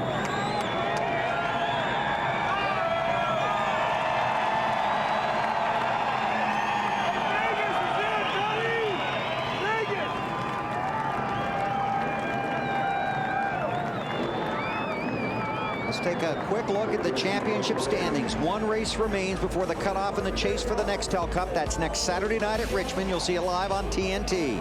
So Mark Martin is in. Kurt Busch is in. Jeremy Mayfield. He looks like he's going to have a really good shot. Carl Edwards gained some points. Kenseth went to 9th, and McMurray is in 10th by 1 point. Wow. Ryan Newman on the outside looking in by 1 point. Jeff Gordon 30 back. Elliott Sadler stays alive. 52 back. It would be very difficult for Jarrett, Harvick, or Nemechek. It's between Kenseth, McMurray, Jeff Gordon, Ryan Newman. Man, Marty. It was a frustrating night for Ryan Newman. The car didn't handle the way he wanted it to. He's going to climb out of the 12 car and talk about his night here at California. I know that wasn't the night you wanted, Ryan, and you will now have to race your way in next week at Richmond. You're out by 1 point only. That's okay. We got what we got right now, and we had a good test at Richmond. Unfortunately, the Sony Dodge didn't run as well as we wanted it to, but good effort. We're still alive. Got our head just barely below water, but we got time to pick it back up and get a breath of fresh air. Matt? And Jeff Gordon climbs out of his car. Jeff, unofficially, you've dropped to 12, 30 points out of 10th. You did want to have to go into Richmond to try to win and race your way in. So that's what you're going to have to do. Yeah, you know, we just haven't performed this year, and we sucked today. That was just pathetic, and I want to congratulate Kyle. What an awesome job. Really proud of those guys. They deserve it. They've been running good, and we haven't, so that's why we're where we're at, and we'll go to Richmond and see what we can do. Is that probably one of the best places for you to go to try to have to race your way in, looking at your past history? Who cares where we go? It doesn't matter right now. Yeah, everywhere we go, we stink or we're good. Yeah, I have no idea. I don't go into it with any expectations.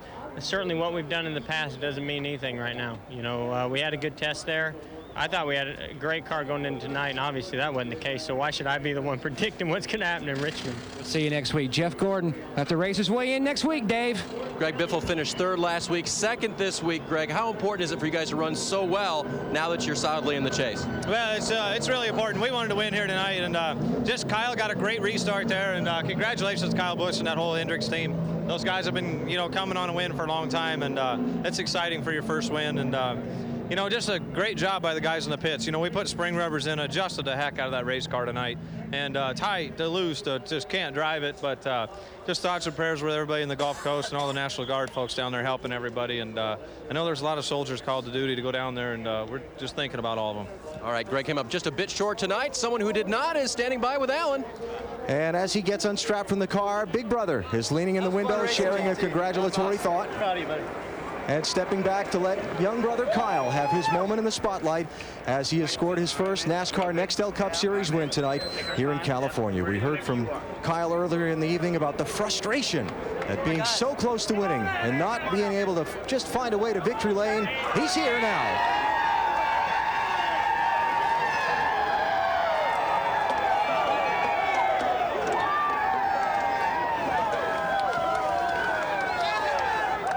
That's Rick Hendrick, the team owner.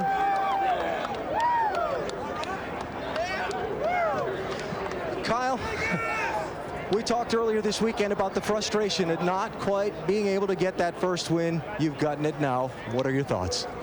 It's unbelievable. You know, for how much joy we're able to share here for a first Nextel Cup win, I still want to be able to dedicate it to all those folks down in Louisiana and Mississippi. I mean, it's a terrible devastation that they've had to go through. And hey, Mr. H, hey. Calling for Rick Hendrick. We're going to donate your share and my share of these winnings to the Red Cross for the foundation down there. Absolutely. There you go. So I saw Carl Edwards do that last night. I thought that was a first-class act, and we want to do the same. That's awesome. So I can't say enough about the chassis shop, body shop, everybody from sweeping floors all the way up to Mr. H. I mean, it's just unbelievable. Everybody takes so much effort to get here, and we finally got here. Were you concerned when they called you down pit road for tires on that last caution, looking around trying to see what other people were doing? Did you know what was going on in the car? They were actually saying stay out. Alan was saying stay out, and I thought I ran over something, and the right front was getting softer in the late going. And my nerves were just getting to me. I hope my grandma's sitting down now because I know hers are getting to her. But still, I mean, it was, you know, we came down pit road there, and everybody else followed us. And I was like, cool, you know, this is going to be all right. And then I slid through the box a little bit and got too close to the wall, and Alan made an awesome call there right in the mid pit stop and called for 2 tires, and that was it. That's exactly what got us that win today. Congratulations. Thanks, that's awesome. Appreciate it. Kyle Busch, a first-time Nextel Cup Series winner. Brian Vickers there to congratulate him. Take a look at the unofficial results from tonight's race. Kyle Busch. Greg Biffle, all the guys on the right with a green arrow, they have led a lap. Kyle Busch led the most laps tonight. 95 of them. And Jamie McMurray back in 8th spot. What a great comeback. Kurt Busch finishing 12th. Kurt clinches by starting the race at Richmond, just to clarify that. So when he takes the green flag next week, Kurt will be locked into the chase for the Nextel Cup. Ryan Newman back in 18th. 1 point out. There's Jeff Gordon, 21st. Jeremy Mayfield clinches next week if he finishes 39th or better. So he's got a pretty good shot at it. And as you look at the rest of the results, 8th through 13th separated by just 62 points in the championship standings.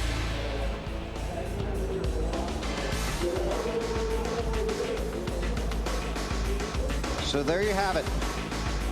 One more look at the championship standings. 1 race to go before the cutoff. It's next Saturday night at Richmond. Again, Kurt Busch, when he starts the race, will be in. He's in that 6th position. Well, there's 5 or 6 guys going to feel the pressure next week at Richmond. Kenseth, McMurray, Ryan Newman, Jeff Gordon, Elliott Sadler. It's going to be a tough week for them to sleep. 1 race to determine if they make the chase for the Nextel Cup.